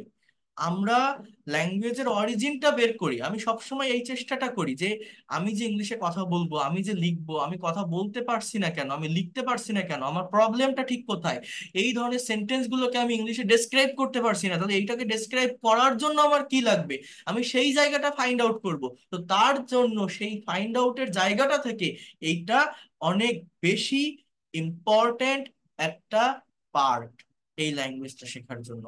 আমি আবারও বলছি, এই প্যাসিভ ভয়েস না জানলে কখনোই আপনি ইংলিশে আপনার মনের ভাবটাকে ক্লিয়ারলি প্রকাশ করতে পারবেন না। এই দেখেন, পরীক্ষা সময় মতো শেষ হয়েছিল, the exam was finished on time. মসজিদটি কখন তৈরি হয়েছিল, হোয়েন ওয়াজ দ্য মসজিদ বিল্ড।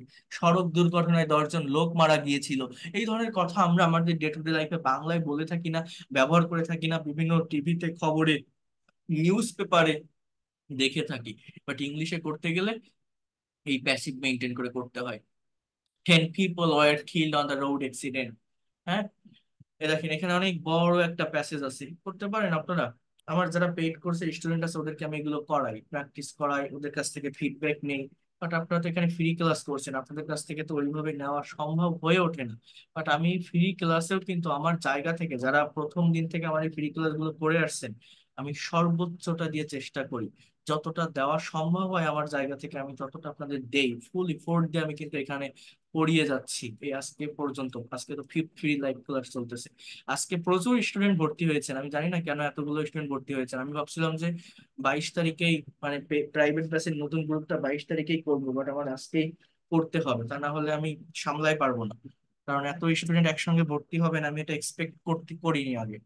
তো এই যে আজকে যারা ভর্তি হয়েছেন আমি সবাইকে এন্ট্রি করে নিয়েছি, আপনারা আজকে আগামীকালই পেয়ে যাবেন, নতুন গ্রুপের লিংক পেয়ে যাবেন, ইনবক্সে পেলে আপনারা জয়েন করবেন, আমি অ্যাড করে নিব সবাইকে। যারা পেইড কোর্সে যুক্ত হয়েছেন বা পেইড কোর্সটা যারা করছেন। তো দেখেন, এই দেখেন এখানে অনেক বড় একটা প্যাসেজ আছে, এবং এই ধরনের সেন্টেন্স গুলো আপনি একটু দেখার চেষ্টা করেন যে কতটা প্র্যাকটিক্যাল। কিন্তু এই সেন্টেন্সের একটা সেন্টেন্স আপনি ট্রান্সলেট করতে যান প্যাসিভ না শিখে, আপনি পারবেন না। এবং প্যাসিভ শেখা মানে কি, এই প্র্যাকটিক্যাল প্যাসিভটা শিখতে হবে।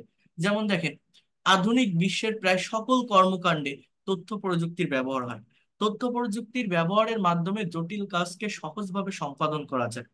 যে ব্যক্তি তথ্য প্রযুক্তিতে দক্ষ, তাকে বিশেষভাবে মূল্যায়ন করা হয়। সর্বক্ষেত্রে তথ্য প্রযুক্তির ব্যবহার বাড়াতে বিভিন্ন পদক্ষেপ নেওয়া হচ্ছে। সরকার কর্তৃক আইসিটি উন্নয়নে দীর্ঘমেয়াদী পরিকল্পনার আলোকে অনেক কার্যকর পদক্ষেপ নেওয়া হয়েছে। দক্ষ মানব সম্পদের অভাব তথ্য প্রযুক্তির বিকাশের অন্তরায় হিসেবে বিবেচনা করা হয়। এ কারণেই প্রয়োজনীয় প্রশিক্ষণের ব্যবস্থা নিতে হবে। এই ধরনের সেন্টেন্স গুলো দেখলে, এগুলো কিন্তু BCS, bank job, admission test, বিভিন্ন জায়গায় যখন প্যাসেজ ট্রান্সলেশন করতে বলা হয়, সেন্টেন্স ট্রান্সলেশন করতে বলা হয়, এই ধরনের সেন্টেন্সই থাকে। বাট এই প্যাসিভ সম্পর্কে ক্লিয়ার কনসেপ্ট না থাকার কারণে আমরা এগুলো ট্রান্সলেট করতে পারি না। কিভাবে করব? খেয়াল করেন, একদম অ্যাজ ইউজুয়াল, আধুনিক বিশ্বের প্রায় সকল কর্মকাণ্ডে তথ্য প্রযুক্তির ব্যবহার হয়। তাহলে আমার সাবজেক্টটা কি? এটা আগে ভার্বের কাছে আসতে হবে, যে ব্যবহার হয় কথাটা ভার্ব, বাংলা সেন্টেন্সে লাস্টে ভার্ব থাকে। এবার কিসের ব্যবহার হয়, এটা একটু স্ক্রিনশট দেন, যদি পারেন নিজেরা একটু করার চেষ্টা করবেন। আমি তো অনেকগুলো সেন্টেন্স দেখালাম, এবার আপনি নিজেরা দেখবেন যেগুলো পারেন কিনা। আমি দু একটা দেখাই দিচ্ছি, খেয়াল করেন। আধুনিক বিশ্বের প্রায় সকল কর্মকাণ্ডে তথ্য প্রযুক্তির ব্যবহার হয়, তাহলে আমার সাবজেক্টটা কি? সাবজেক্টটা হচ্ছে তথ্য প্রযুক্তি। খেয়াল করেন, ইনফরমেশন টেকনোলজি, টেকনোলজি। এরপর ভার্ব বসাবো, যেটা একটা কাজ অ্যাজ ইউজুয়াল হয়। এটা হচ্ছে প্রেজেন্ট ইনডিফিনিট টেন্সের প্যাসিভ ভয়েসের স্ট্রাকচার। তাহলে প্রেজেন্ট ইনডিফিনিট টেন্সের প্যাসিভের স্ট্রাকচার কি? Am is are plus V three, ভার্বের পাস্ট পার্টিসিপল ফর্ম। তাহলে এখানে ব্যবহার কথাটা মানে ইউজ, এটা আমার মেইনলি ভার্ব। তাহলে আমার মেইনলি ভার্বটা কি বসাতে হবে? যে ইনফরমেশন টেকনোলজি, খেয়াল করেন, ইনফরমেশন টেকনোলজি ইজ ইউজড, তথ্য প্রযুক্তির ব্যবহার হয়। ইনফরমেশন টেকনোলজি ইজ ইউজড, এরপর কি? লাস্টের থেকে করতে করতে আসবো। তো প্রায় সকল কর্মকাণ্ডে, এই তিনটা ওয়ার্ডকে আমি একসঙ্গে নেব, এই তিনটা ফ্রেজাল ওয়ার্ডকে। যে ইন, জায়গার আগে ইন প্রেপোজিশন বসাতে হয়, যেহেতু কর্মকাণ্ডে। ইন অলমোস্ট অল অ্যাক্টিভিটিস, প্রায় সকল, সো ইন অলমোস্ট, হ্যাঁ, all, SCTIVITIES, in almost all activities. এবার কোন জায়গার? আধুনিক বিশ্বের, এই র থাকার জন্য অব বসাতে হবে। অব মানে এর, কিসের? আধুনিক বিশ্বের, অফ মডার্ন ওয়ার্ল্ড। তাহলে আমি কি লিখলাম? Information technology is used in almost all activities of modern world. দেখছেন কিভাবে লিখতে হয়? প্রথমে সাবজেক্ট বসাবো, ভার্ব বসাবো টেন্স মেনটেন করে, তারপর বাংলা সেন্টেন্সের লাস্টের দিক থেকে করতে করতে আমি ফার্স্টের দিকে যাব। তাহলেই আমি এই সেন্টেন্স গুলোকে ভালোভাবে ট্রান্সলেট করতে পারবো, বা ইংলিশে আমি কথা বলতে পারবো। এরপর দেখেন, তথ্য প্রযুক্তির ব্যবহারের মাধ্যমে জটিল কাজকে সহজভাবে সম্পাদন করা যায়। তাহলে ভার্বের কাছে আসেন, যে সম্পাদন করা যায়, এটা ভার্ব। এবার কি সম্পাদন করা যায় বা কাকে সম্পাদন করা যায়? সাবজেক্টটা মূলত কি? সাবজেক্টটা কি তথ্য প্রযুক্তি? না, কিন্তু এখানে সাবজেক্ট কিন্তু এই জটিল কাজ, কমপ্লেক্স, বা কি বলতে পারেন কমপ্লিকেটেড, complicated, PLI হয়, PLIC, complicated tasks, TASKS, complicated tasks। এরপর হচ্ছে সম্পাদন করা যায়। আর পারফর্ম, পারফর্ম মানে সম্পাদন করা, আর পারফর্ম, কমপ্লিকেটেড টাস্ক আর পারফর্ম, এটাও প্রেজেন্ট ইনডিফিনিট টেন্স। এবার আমি লাস্টের থেকে ফার্স্টের দিকে আসবো, যেমন আগে বসাবো সহজভাবে কথাটা, জাস্ট ইজিলি, ইজিলি, এটাকে বলে অ্যাডভার্ব, অ্যাডভার্ব অফ ম্যানার। এবার কি? তথ্য প্রযুক্তির ব্যবহারের মাধ্যমে, এখানে আমি লিখবো by using information technology, technology. তাহলে দেখছেন কিভাবে এই সেন্টেন্স গুলোকে ট্রান্সলেট করতে হয়। নিজেরা একটু এগুলো করার চেষ্টা করবেন, নিজের ব্রেন দিয়ে আইডিয়া জেনারেট করতে হয়, নিজেকে এগুলো করতে হয়। তাহলে অনেক দ্রুত এই ল্যাঙ্গুয়েজটাকে ডেভেলপ করা যায়। এবং এই ল্যাকিং এর জন্য আপনি এবার নিজে প্রশ্ন করে দেখেন নিজেকে, যারা ইংলিশে কথা বলতে পারেন না, যারা ফ্রি হ্যান্ড রাইটিং এ দুর্বল, ভালো লিখতে পারেন না, আপনি কেন পারেন না? আপনি বিশ্বাস করবেন কিনা জানি না, জাস্ট এই একটা একটা জায়গার দুর্বলতার কারণে প্যাসিভ ভয়েস, এবং এই প্যাসিভ ভয়েসের এই প্র্যাকটিক্যাল জায়গাটাকে আমরা প্র্যাকটিস করি না। এই ধরনের সেন্টেন্সের প্র্যাকটিস করেন না বলেই আপনার এই ধরনের সেন্টেন্সের মুখোমুখি হতে হয় হরহামেশা, বাট আপনি জানেনই না যে এটা কোন ধরনের সেন্টেন্স, কিসের স্ট্রাকচার, কিভাবে করবো, এটা না জানার কারণে, প্র্যাকটিস থাকার না কারণে আপনি ইংলিশে কথা বলতে পারেন না, ফ্রি হ্যান্ডে কিছু লিখতে পারেন না। এটা অনেক ইম্পর্টেন্ট একটা জায়গা। বাট আমি যেটা বলছি যে বাংলাদেশে অনেক টিচার আছে, সবাই শেখায়, প্যাসিভ ভয়েস শেখায়, দেখায়, কিন্তু এই যে জায়গাটা এই পর্যন্ত সবাই আসে না। এই যে যে জিনিসগুলো আমি এখন দেখাচ্ছি এই পর্যন্ত সবাই আসে না।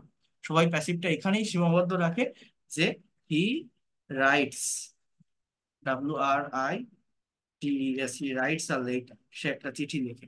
এটা প্যাসিভ করো, প্যাসিভ হচ্ছে এরকম, অবজেক্ট সাবজেক্ট হবে, যেমন এ লেটার, এরপর কি হবে ইজ, এরপর রাইটের পাস্ট পার্টিসিপল হবে রিটেন, এরপর হি হবে কি, WRITTEN, হি হবে him. So a letter is written by him. এরকম ভাবে সবাই প্যাসিভ করায়, বাট এই প্যাসিভ প্র্যাকটিক্যাল লাইফে অ্যাকচুয়ালি কোনো কাজে লাগে না। আমাদের এই জিনিসগুলোই জানতে হবে। এই দেখেন, এই সেন্টেন্স গুলো কিভাবে হয়। যে ব্যক্তি তথ্য প্রযুক্তিতে দক্ষ তাকে বিশেষভাবে মূল্যায়ন করা হয়। এই সেন্টেন্সটা কেমন জানেন, এখানে একটা আলাদা মানে একটা সেন্টেন্সের ভিতরে একটা ক্লজ নিয়ে আসতে হবে। যেমন যে ব্যক্তি, এটা এভাবে লিখতে হয়, দ্য পার্সন হু ইজ, দেখেন এই ক্লজটা আমার এখানে আনতে হবে, এক্সপার্ট ইন আইটি। এরপর হচ্ছে মূল্যায়ন করা, ইংরেজি হচ্ছে ইভালুয়েট, ইভালুয়েট মানে মূল্যায়ন, আপনারা জানেন কিনা জানি না। Is evaluated the person who is expert in IT. এই যে who is expert in IT, যে এই জিনিসটা আমি লিখলাম না, এটাকে বলা হয় একটা অ্যাপোজিটিভ। মানে কি জানেন, সাবজেক্ট সম্পর্কে অতিরিক্ত একটা ইনফরমেশন দেয়। The person who is expert in IT is evaluated, এরপর বিশেষভাবে, স্পেশালি। অর্থাৎ এই সেন্টেন্সটা আমি কিভাবে লিখলাম, কথাটা বোঝেন। আমি যদি বলি যে প্রধানমন্ত্রী একটা ওয়ান্ডারফুল পুরস্কার পেয়েছে, the prime minister has got a wonderful prize. হ্যাঁ, অথবা প্রধানমন্ত্রী না বলে আমি বললাম যে শেখ হাসিনা একটা দারুণ পুরস্কার পেয়েছে, শেখ হাসিনা। হ্যাঁ, দেখেন এরকম, Sheikh Hasina has got wonderful prize.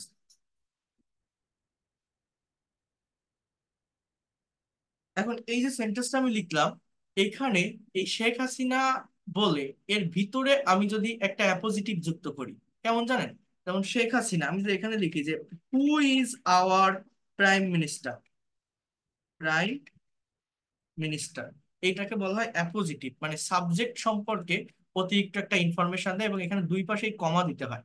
Sheikh Hasina who is our prime minister, আমার মেইন সাবজেক্ট কিন্তু এইটা, এবং মেইন ভার্ব আমার এইটা, আর ভিতরে যে জিনিসটা আমার লেখা এটা আলাদা একটা ক্লজ।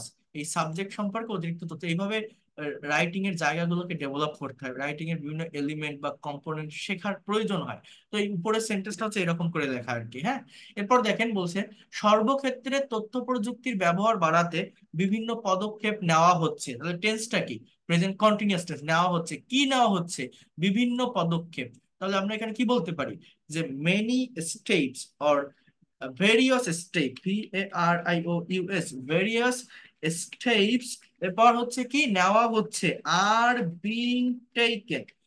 এই সাবজেক্ট আর ভার্ব যদি আপনি বসাতে পারেন আপনার সেন্টেন্স অটোমেটিক্যালি কারেক্ট হয়ে যায়। So various steps are being taken.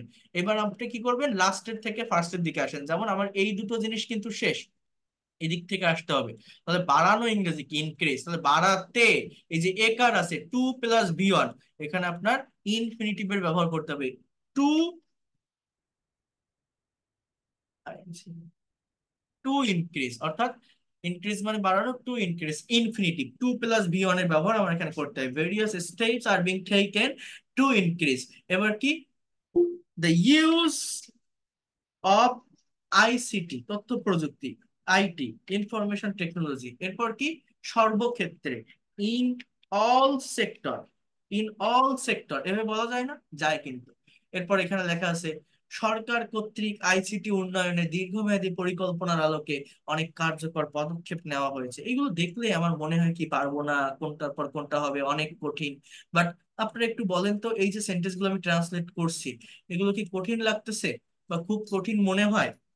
জিনিসগুলোকে সহজে পারা যায় না। একদম না স্যার, আপনার যে ভাই ঠিক আছে এরকম ফর্ম সব সময় বাট এই ধরনের সেন্টেন্স আপনারা আগে প্র্যাকটিস করছেন কিনা জানি না, বাট আগেও দেখে থাকবেন। বাট এর আগে যদি আপনারা করতেন, নিজের মন থেকে বলেন বা বুকে হাত দিয়ে বলেন, সত্যি কথা বলেন যে প্রবলেম হতো কিনা এই ধরনের সেন্টেন্স দেখলেই ট্রান্সলেট করতে অসুবিধা হতো, হয় না আমাদের?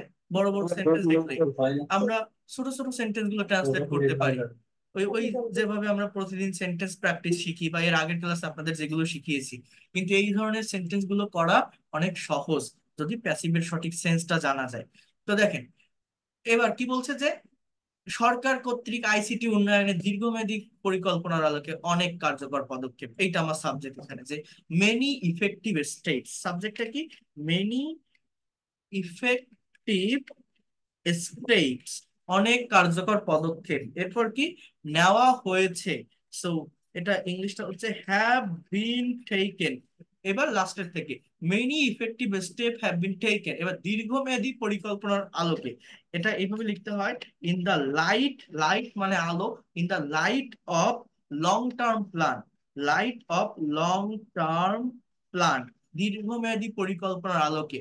এরপর কি আইসিটির উন্নয়নে, তাহলে ডেভেলপ মানে উন্নয়ন, টু ডেভেলপ, DVELOP, বললাম না, এই টু প্লাস বিয়ন্ড কোনো কিছু করতে বলতে উন্নয়ন, ডেভেলপ, টু ডেভেলপ উন্নয়নে ইনফিনিটিভের ব্যবহার করতে হবে, টু ডেভেলপ ICT। এরপর কি সরকার কর্তৃক, by the government, by the government, লাস্টের থেকে করতে করতে ফার্স্টের দিকে আসবেন সাবজেক্ট আর ভার্ব বসানোর পর। তাহলে টোটাল কি লিখলাম, many effective steps have been taken in the light of long term plan to develop ICT by the government. দক্ষ মানব সম্পদের অভাব তথ্য প্রযুক্তির বিকাশের অন্তরায় হিসেবে বিবেচনা করা হয়, বিবেচনা ইংরেজি কি, কনসিডার, এটা আমার ভার্ব। তাহলে the lack of skilled human resource, দক্ষ মানব সম্পদের অভাব, অভাব ইংরেজি lack, the lack of skilled human resource is considered as the barrier, হিসাবে অন্তরায়, so as the barrier of expanding, বিকাশ মানে কি spread বা expand, of expanding ICT, of expanding ICT. এভাবে এগুলো করতে হয়, এ কারণে প্রয়োজনীয় প্রশিক্ষণের ব্যবস্থা নিতে হবে, that is why necessity steps should be taken, হ্যাঁ, বা হ্যাভ টু বি টেকেন, যেভাবে হ্যাজ টু বি টেকেন, যেভাবে বলেন প্যাসিভ মেনটেন করে কথাগুলো বলতে হয় বা এই সেন্টেন্স গুলো ট্রান্সলেট করতে হয়। এগুলো যদি আপনি শিখতে পারেন, তাহলেই আপনি এই ল্যাঙ্গুয়েজটাতে প্রফেশনাল হতে পারবেন, মাস্টার্স হতে পারবেন, নিজে আরেকজনকে শেখাতে পারবেন, নিজের একটা অ্যাসেট বা সম্পদ হিসাবে নিতে পারবেন এই ল্যাঙ্গুয়েজটাকে। আদারওয়াইজ ওই যেটার কথা আমি বারবার বলি, এইগুলো শিখে কখনো ইংলিশে প্রফেশনাল হওয়া যায় না। আমার কাছ থেকে পড়ে আমার স্টুডেন্টরা এইগুলো পড়ায়, এই যেমন দেখেন I wish I could plus verb, এগুলো শেখালে হয়তো অনেকে এখানে অনেকে খুব বেশি এনজয় করতো, ভাবতো কি কত সুন্দর স্পোকেন শিখছি, যেমন আমি যদি পাখির মতো উঠতে পারতাম, I wish I could fly like a bird, এই যে একটা করলাম, এই স্ট্রাকচার দিয়ে হাজারো সেন্টেন্স করতে পারবেন। এবং এই রুলস গুলো শিখলে আপনি ইংলিশে ফ্লুয়েন্টলি হতে পারবেন 7 দিনের ভিতর, 20 দিনের ভিতর, 30 দিনের ভিতর। বাট এটা থেকে ঘোড়ার ডিম ছাড়া কিছু হয় না। এগুলো শিখে কখনোই প্রফেশনাল ইংলিশে কথা বলা যায় না, বিশ্বাস করেন সম্ভব হয় না। বাট অনেকে এগুলো প্র্যাকটিস করে, ভাবে কি বলে না যে আমি এটা লিখলাম বাকিগুলো কমেন্টে লেখেন, কিন্তু অনেকে ভাবে যে আমি পারতেছি তো, আমি যদি আমার দেশের জন্য কাজ করতে পারতাম, I wish I could to work for my country, আমি যদি সুস্বাস্থ্য বজায় রাখতে পারতাম, I wish I could maintain my good health, আমি যদি সমাজের জন্য গুরুত্বপূর্ণ ভূমিকা রাখতে পারতাম, I wish I could keep an important role for the society, এরকম কত সেন্টেন্স আছে। তো এইগুলো প্র্যাকটিস করে ওইভাবে ল্যাঙ্গুয়েজটাকে ডেভেলপ করা যায় না, যে ডেভেলপমেন্টটা এইখান থেকে আসে, কারণ এইখানে আমি কি শিখাচ্ছি, যেগুলো আমার রিয়েল লাইফে ফেস করতে হয়, যেগুলো প্রতিদিন আমি নিউজ পেপারে পড়ে থাকি, যেগুলো আরেকজনের সঙ্গে কনভারসেশনে আমি আলোচনা করে থাকি, যেগুলো দিয়ে আমার একটা আর্গুমেন্টেটিভ এসে লিখতে হয় IELTS এর রাইটিং এ, সেই ধরনের সেন্টেন্সই কিন্তু আমি আপনাকে ট্রান্সলেট করাচ্ছি। তো এইগুলো না করলে আপনি কখনোই ল্যাঙ্গুয়েজ ডেভেলপ করতে পারবেন না। আর আমি এখন একটা আপনাদের এখানে আরো কিছু সেন্টেন্স আছে আমি দেখাচ্ছি, আর আমি এখন আপনাদের একটা কনভারসেশন দেখাবো। এই যে আমি বারবার বলি যে টেন্স, মডাল, সেমি মডাল এবং প্যাসিভ ভয়েস জানা থাকলেই আপনি ইংলিশে কথা বলতে পারবেন, এর বাড়তি আর কোনো স্ট্রাকচারের প্রয়োজন হবে না, সেটা সত্যি কি না? সেইটা আমি আপনাদেরকে একটু প্রমাণ করে দেবো। এখানে একটা ইংলিশ কনভারসেশন আছে, এই কনভারসেশন গুলো পড়লে বেনিফিটটা কি জানেন? একটা সেন্টেন্সের সাবজেক্ট কোনটা, ভার্ব কোনটা, সেন্টেন্সের অ্যাকচুয়াল মিনিংটা কি, এইটা আপনি বুঝতে পারবেন। আমরা অনেকেই ইংলিশে প্যাসেজ রিড আউট করি, প্যাসেজ পড়তে পারি, বাট প্যাসেজ পড়ে সেন্টেন্সের অ্যাকচুয়াল মিনিং বুঝতে পারি না, অ্যাকচুয়াল থট বা সেন্স বুঝতে পারি না, কোন টেন্সে লেখা আছে এটা ধরতে পারি না। তো এইগুলোর থেকে যদি ওভারকাম করতে চান, এই জায়গাটা যদি আপনি ক্লিয়ার করতে চান, বা আপনি যখন একজনের সঙ্গে কনভারসেশন করবেন ঠিক কোন ধরনের স্ট্রাকচার গুলো আপনাকে বেশি ইউজ করতে হবে সেটা আপনি জানতে পারবেন এই ধরনের কিছু কনভারসেশন প্র্যাকটিস করে। এখানে আমার টোটাল 45টার মতো কনভারসেশন আছে, আমার পেইড কোর্সের স্টুডেন্টদেরকে আমি প্রতিদিন এটা প্র্যাকটিস করাই। এইটা হচ্ছে পেইড কোর্সের বেনিফিট। অনেকে বারবার বলে আপনি এই পেইড কোর্সের কথা বলেন, আবার এই ফ্রি কোর্স নিচ্ছেন, আর এর পার্থক্যটা কি? পার্থক্য এটাই, যারা পেইড কোর্সে আসে তারা ফিডব্যাক দিতে পারে, তাদের কাছ থেকে আমি প্রেজেন্টেশন নিতে পারি। কিন্তু আপনাদের এখানেতে আনমিউট করে দিলে একসঙ্গে সবাই কথা বলে উঠবে, এটা সম্ভব হয় না এত স্টুডেন্টের ভিতর। বাট পেইড কোর্সে কম স্টুডেন্ট থাকে, তারা করতে পারে। ইংলিশ হচ্ছে একটা ল্যাঙ্গুয়েজ, আমি এই যে শিখাচ্ছি, আমি যত ভালো ক্লাস নেই বা আপনি যত ভালো টিচারের কাছে পড়েন, এরকম হাজারটা ক্লাস নিলেও কোনো লাভ হবে না যদি না আপনার ব্রেন দিয়ে আপনি আইডিয়া জেনারেট না করেন, আপনি যদি সেন্টেন্স প্র্যাকটিস না করেন, আপনি যদি স্পিকিং না করেন, আপনি যদি আপনার মুখ দিয়ে কথা বের না করেন। এটা সায়েন্স না, এটা ম্যাথ না যে একটা টিচার পড়ালো আপনি ব্রেন খাটায় শিখলেন। শিখলে হবে না, আপনি যত ইললিটারেট থাকেন বা অশিক্ষিত থাকেন, আপনি পারবেন যদি আপনি কারেক্ট স্ট্র্যাটেজি মেনটেন করে নিজে প্র্যাকটিস করতে পারেন, এবং সেই প্র্যাকটিসটা যদি একটা গাইডলাইনের মধ্যে থেকে হয়, তাহলে অনেক দ্রুত প্রফেশনাল হওয়া যায়। এই পেইড কোর্সের বেনিফিট এইটাই, প্রতিদিন স্টুডেন্টরা প্রেজেন্টেশন দিচ্ছে। আজকে এই মাত্র যে ক্লাসটা শেষ করলাম, ওরা প্রেজেন্টেশন দিয়েছে টপিকের উপর রাত 9টায়। তো এটা আপনারা পেইড কোর্সে যারা আসবেন তারা পারবেন। আর বেশি টাইম নেই, স্টুডেন্টও প্রায় সবাই ভর্তি হয়ে গেছে। যারা দ্রুত ভর্তি হতে চান, যদি কেউ মনে করেন যে আমি পেইড কোর্সটা করব, এই ফ্রি ক্লাস আগামীকালও আছে, আগামী পরশুদিনও আছে, এগুলো করেন। আর 22 তারিখ থেকে পেইড কোর্সের মেইন ব্যাচ শুরু হবে। যদি কেউ মনে করেন আমি দ্রুত ইংলিশে প্রফেশনাল হতে চাই, এক্সপার্ট হতে চাই, আইএলটিএস এর এক্সাম দিতে চাই, এবং আপনারা যে কোনো বয়সের যে কেউ এটা করতে পারবেন, সেইভাবেই কোর্সটাকে সাজানো। আপনি টিচার হন, হাউস ওয়াইফ হন, জব হোল্ডার হন, ফ্রিল্যান্সার হন, ইমিগ্রেন্ট হন, যারা প্রবাসী আছেন, যে কেউ করতে পারবেন। এবং প্রফেশনাল ওয়েতে খুব কম সময়ের ভিতর ল্যাঙ্গুয়েজটাকে ডেভেলপ করতে পারবেন। যারা আইএলটিএস এর প্রিপারেশন নিতে চান, আইএলটিএস এর অনেকগুলো সেশনও এই ক্লাসের ভিতর আছে, আপনারা তারা করতে পারবেন। যারা চান, যদি মনে করেন যে এই লোকটা পড়াতে পারে, বোঝাতে পারে, হয়তো আমি এখান থেকে শিখতে পারবো, তারা এটা করে দেখতে পারেন। এতটুকু বলতে পারি আপনি ব্যর্থ হবেন না। টোটাল কোর্স ফি হচ্ছে 2000 টাকা। যারা পারে একবারে দিয়ে দেয়, না পারলে 1000 টাকা অ্যাডভান্স করেও পেড কোর্সের ক্লাস শুরু করতে পারবেন আপনারা যারা করতে চান এটা, আই মিন পেইড কোর্সের ক্লাসটা। আর কোর্সটা আমি একটু 1 মিনিটে বলি, তারপর আমি কনভারসেশনটাতে আসতেছি। আর এই প্যাসিভ ভয়েসটা আর কয়টা কথা আমি একটু বলবো আপনাদের সামনে। মানে যেমন সেমি মডাল বা মডাল অক্সিলারি প্যাসিভ গুলো কেমন হয় সেটা আমি বলবো, একটু তো একটু ওয়েট করেন। দেখেন, পেইড কোর্সে যারা আসবেন, আগামী পরশুদিন রাত 9টা থেকে পেইড কোর্সের ক্লাস শুরু। 1 ঘন্টা ক্লাস টাইম থাকবে, 9টা থেকে 10টা, এবং সপ্তাহে 4 দিন ক্লাস, শনি সোম বুধ শুক্র। 3 মাসের course, within 3 month you will be expert and fluent in English. And this course for students, housewife, teachers, officer, job holder, freelancer and immigrants, মানে যে কোনো বয়সের যে কেউ করতে পারবেন। আমি আবারও বলছি, এই কোর্সটা সেইভাবেই সাজানো, প্র্যাকটিক্যাল ওয়েতে আমি শিখিয়ে থাকি। আমি গ্রামার পড়াই বা স্পোকেন পড়াই বা রাইটিং পড়াই, যেটাই পড়াই না কেন, আমি সেটার প্র্যাকটিক্যাল ব্যবহার আপনাকে শিখাই দেবো, এবং আপনি অনেক সুন্দরভাবে সেটা নিতে পারবেন। আপনি লেখাপড়া না জানলেও আপনি শিখতে পারবেন। আর পেইড কোর্সে আমি কিন্তু একদম শুরু থেকেই করাবো, একদম বেসিক থেকে। যারা একদমই দুর্বল, তারাও ভালোভাবে শিখতে পারবেন। তো প্রত্যেকটা ব্যাচে 30 জন করে স্টুডেন্ট থাকে আমার যে মানে মেইন স্পোকেন ক্লাসে। প্রত্যেকটা ব্যাচ সন্ধ্যা বা রাতে হয়, যাতে করে স্টুডেন্ট, চাকরিজীবী বা অন্যান্য পেশার মানুষেরা সময় বের করে ক্লাসগুলো করতে পারে। এবং এই স্ক্রিন শেয়ার করে এইভাবেই ক্লাসগুলো নিয়ে থাকি আমি, ওয়ার্ড বা পাওয়ার পয়েন্ট স্লাইডের মাধ্যমে। প্রত্যেকটা ক্লাস শেষে আমি কিন্তু ক্লাস রেকর্ড পিডিএফ ফাইল দিয়ে দিই, যাতে করে কেউ যদি কোনো ক্লাস মিস করে তো পরবর্তীতে দেখে নিতে পারবে। এবং এই কোর্সটা একদম বেসিক থেকে শুরু করে অ্যাডভান্স লেভেলের প্রত্যেকটা টপিক পড়িয়ে থাকি। একজন স্টুডেন্ট শুধু স্পোকেন নয়, সম্পূর্ণ ইংরেজি ভাষাটা যাতে নিজের আয়ত্তে আনতে পারে, সেভাবেই কোর্সের প্ল্যান গুলো সাজানো। এবং এখানে প্রথম 10টা ক্লাস থাকবে বেসিক গ্রামারের উপর, যাতে করে আপনার ইংরেজির ভিত্তিটা মজবুত হয়। কিছু কম্পালসারি গ্রামার ক্লাস আছে, যেটা আমি বারবার বলছি, এটা আমি নিয়ে থাকি আপনার ক্রিয়েটিভ পাওয়ারটা বাড়ানোর জন্য। আপনি নিজের মতো করে ইনস্ট্যান্টলি একটা প্রেজেন্টেশন দিবেন, ভাইবা ফেস করবেন, সিভি, রিপোর্ট, লেটার লিখবেন, এসে কম্পোজিশন লিখবেন, without confusion, or undoubtedly you will be able to write any kinds of things in English if you have clear concepts, some uh, grammatical things বা compulsory grammatical things. এরপর series by series এই ক্লাসগুলো কিন্তু একদম ধারাবাহিক ভাবে হবে। আমরা ইংলিশ ল্যাঙ্গুয়েজটা না পারার মেইন রিজন হচ্ছে ধারাবাহিকতা মেনটেন করতে পারি না। আপনি যে কোনো ইংলিশ বই আপনি বের করেন, দেখবেন প্রথমে থাকবে ওয়ার্ড, তারপর সেন্টেন্স, তারপর পার্ট অফ স্পিচ, তারপর টেন্স, তারপর ভয়েস। এইভাবে কিন্তু কোর্সের কন্টেন্ট বা ইন্ডেক্স গুলো সাজানো থাকে। এইটা যদি আপনি মেনটেন করতে না পারেন, যে কোনো জায়গা থেকে ক্লাস করতে থাকলে আপনার নিজেকে প্রশ্ন করে দেখেন, দিনের পর দিন, মাসের পর মাস, বছর যেতে থাকবে, আপনাকে ইংরেজি শিখে যেতে হবে, আপনি শেষ নামাতে পারবেন না। বাট প্রফেশনাল হতে গেলে আপনাকে জানতে হবে আমি কোন জায়গা থেকে শুরু করব, কোথায় শেষ করব, এই ল্যাঙ্গুয়েজের ভিতর ঠিক কি আছে, ঠিক কোন টপিকের পর কোন টপিক পড়বো। এইটা আপনারা আমার এখান থেকে ধারাবাহিকভাবে পাবেন আমার অধীনে থেকে। তো এরপর 30টা ক্লাস থাকবে স্পোকেন ইংলিশের উপর। এই 40টা ক্লাস থেকে আপনি ভালোভাবে আপনার কথা বলার ফ্লুয়েন্সি অর্জন করতে পারবেন। অর্থাৎ এখানে আপনার প্রতিদিন ক্লাস শেষে আপনার মানে এই যে টেন্স বলছি, মরাল ভার্ব বলছি, সেমি মরাল ভার্ব বলছি, যা যা আমার দরকার ইংলিশে কথা বলার জন্য, সেগুলো আমি দেখিয়ে থাকি।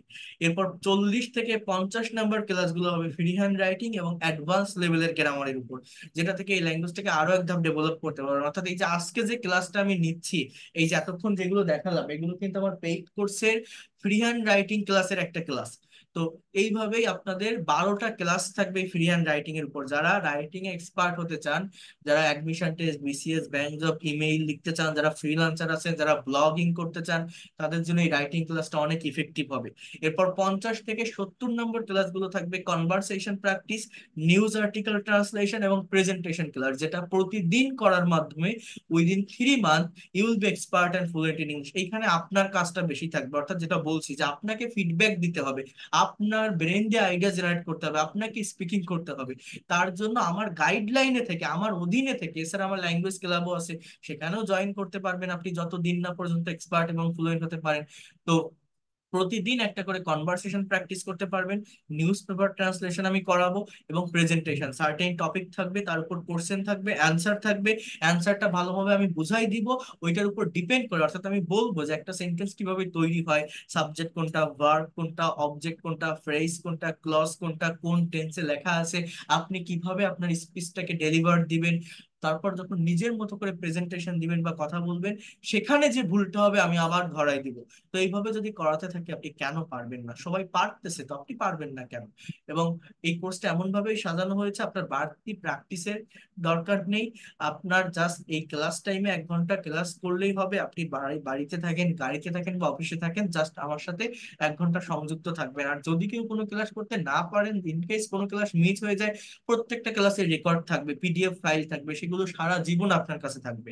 কোর্স ফি 2,000 টাকা। যারা করতে চান 1,000 টাকা অ্যাডভান্স করে পেইড কোর্সের ক্লাস শুরু করতে পারবেন। যারা এই পেইড কোর্সটা করতে চান, যারা পারবেন একবারে দিয়ে দিবেন, তাহলে কনফিউশন বা ঝামেলা থাকবে না। আর এই নাম্বারে বিকাশ বা নগদ আছে। যারা ইন্ডিয়া থেকে আছেন তারা গুগল পে বা ফোন পে করে পেইড কোর্সের ক্লাস করতে পারবেন যারা করতে চান। আর এই দুইটা আমার কন্ট্যাক্ট নাম্বার, এই নাম্বারে হোয়াটসঅ্যাপে নক করলে আমাকে পাবেন, আমার সাথে কথা বলতে পারবেন। কোর্সের বিষয় হোক বা অন্য কোনো বিষয় হোক, বা এই ফ্রি ক্লাসগুলো জন্য হোক, আপনারা কথা বলতে পারবেন এই দুইটা নাম্বারে নক দিলে। আর যারা করবেন এই নাম্বারে টাকা সেন্ড মানি করে জানাবেন, আমি আর স্ক্রিনশট দিবেন একটা, অথবা লাস্ট ডিজিট জানালে আমি আপনাদেরকে পেইড কোর্সের গ্রুপে, আর এই পর্যন্ত যারা ভর্তি হয়েছেন আমি আগামীকাল লিংক দিয়ে দিব পেইড কোর্সের, আপনারা সেটাতে জয়েন করে নেবেন। হ্যাঁ, আমি আগামীকাল এই গ্রুপটা ক্রিয়েট করে ফেলবো, যেহেতু স্টুডেন্ট হয়ে গেছে অনেক। তো এটা হচ্ছে মেইন কথা। আর যারা ভর্তি হবেন তাদেরকে আমি একটা আইডি কার্ড দিয়ে দিব, আপনার একটা আইডেন্টিটি থাকবে যে আপনি আমার ব্যাচের স্টুডেন্ট। আপনার নাম ঠিকানাটা আমাকে দিলে আমি যাদের দরকার এটা নিবেন। অর্থাৎ আপনি অনলাইনে ক্লাস করছেন, প্রফেশনাল ওয়েতে যাতে এটা থাকে। আপনার মোবাইলটা হারিয়ে যেতে পারে, হোয়াটসঅ্যাপটা ব্যান্ড হতে পারে, তো সমস্যা হলে আমাকে এটা দেখালে আপনি পরবর্তীতে আবার যে কোনো নতুন ব্যাচে আমি আপনাকে অ্যাড করে নিতে পারবো। তার জন্য কোনো কোর্স ফি দিতে হবে না। আপনি টোটাল কোর্স ফি 2,000 টাকা। এটার ভিতরেই আপনি যত দিন না পর্যন্ত এক্সপার্ট এবং ফ্লুয়েন্ট হতে পারবেন, আপনি থাকতে পারবেন আমার সাথে। তো এইভাবেই পেইড কোর্সের ক্লাসগুলো নিয়ে থাকি, এবং প্রত্যেকটা স্টুডেন্টকে কিন্তু আমি 1 to 1 বা পার্সোনাল প্রেজেন্টেশন নিয়ে থাকি, যে কে কতটুকু ডেভেলপ করতে পারলো এটার উপর ডিপেন্ড করে পার্সোনালি আমি অনেকগুলো প্রেজেন্টেশন আপনাদের কাছ থেকে নিব, আপনারাও দিতে পারবেন। যে স্পিকিং টেস্ট যেটাকে বলা হয়, অর্থাৎ একটা অফলাইনের কোর্সের থেকেও অনেক ভালো কিছু আপনি এখান থেকে পাবেন, এতটুকু বলতে পারি। কারণ আমি খুব বেশি ঝামেলার ভিতর যাই না, হাজার হাজার বা লাখ লাখ সাবস্ক্রাইবার আমার না, অত স্টুডেন্ট আমি পড়াই না। আমি যতজনকে পড়াই, আমি এইটা চেষ্টা করি, আপনারা জানেন আমি একটা পার্মানেন্ট জবের ভিতর আছি, তো আমি যতজনকে পড়াই আমি এইটা চেষ্টা করি তাদের যেন এক্সপার্ট এবং ফ্লুয়েন্ট করতে পারি। সেই জন্য আমার লেখা এই বইটাও আপনাদের কাছে থাকবে। এই বইটাকে মেনটেন করে আপনারা ক্লাসগুলো করতে পারবেন। দেখেন আমি যদি মানে রেগুলার হইতে একদম মেইনলি এইটার ভিতরেই থাকতাম, তাহলে হয়তো আমি অনেক বড় কিছু এখানে করতে পারতাম, বাট আমি অন্য আরেকটা প্রফেশনের ভিতরে আছি, এই জন্য এইটাই আর কি। বাট একটা গভর্নমেন্ট প্রতিষ্ঠানের আন্ডারে আছি, সো এই জন্য আর কি আমার এইভাবে মানে প্রতিদিন ক্লাস দেওয়া, কন্টেন্ট দেওয়া, এই যে ইউটিউবে যে ক্লাসগুলো আপলোড করি, এগুলো জাস্ট এই কোনো এডিট টিডিট কিছু না, এই যা নিচ্ছি এইটাই আমি আর কি ডিরেক্টলি আপলোড করে দিই, এছাড়া আর কিছু না, যা হয় তাই।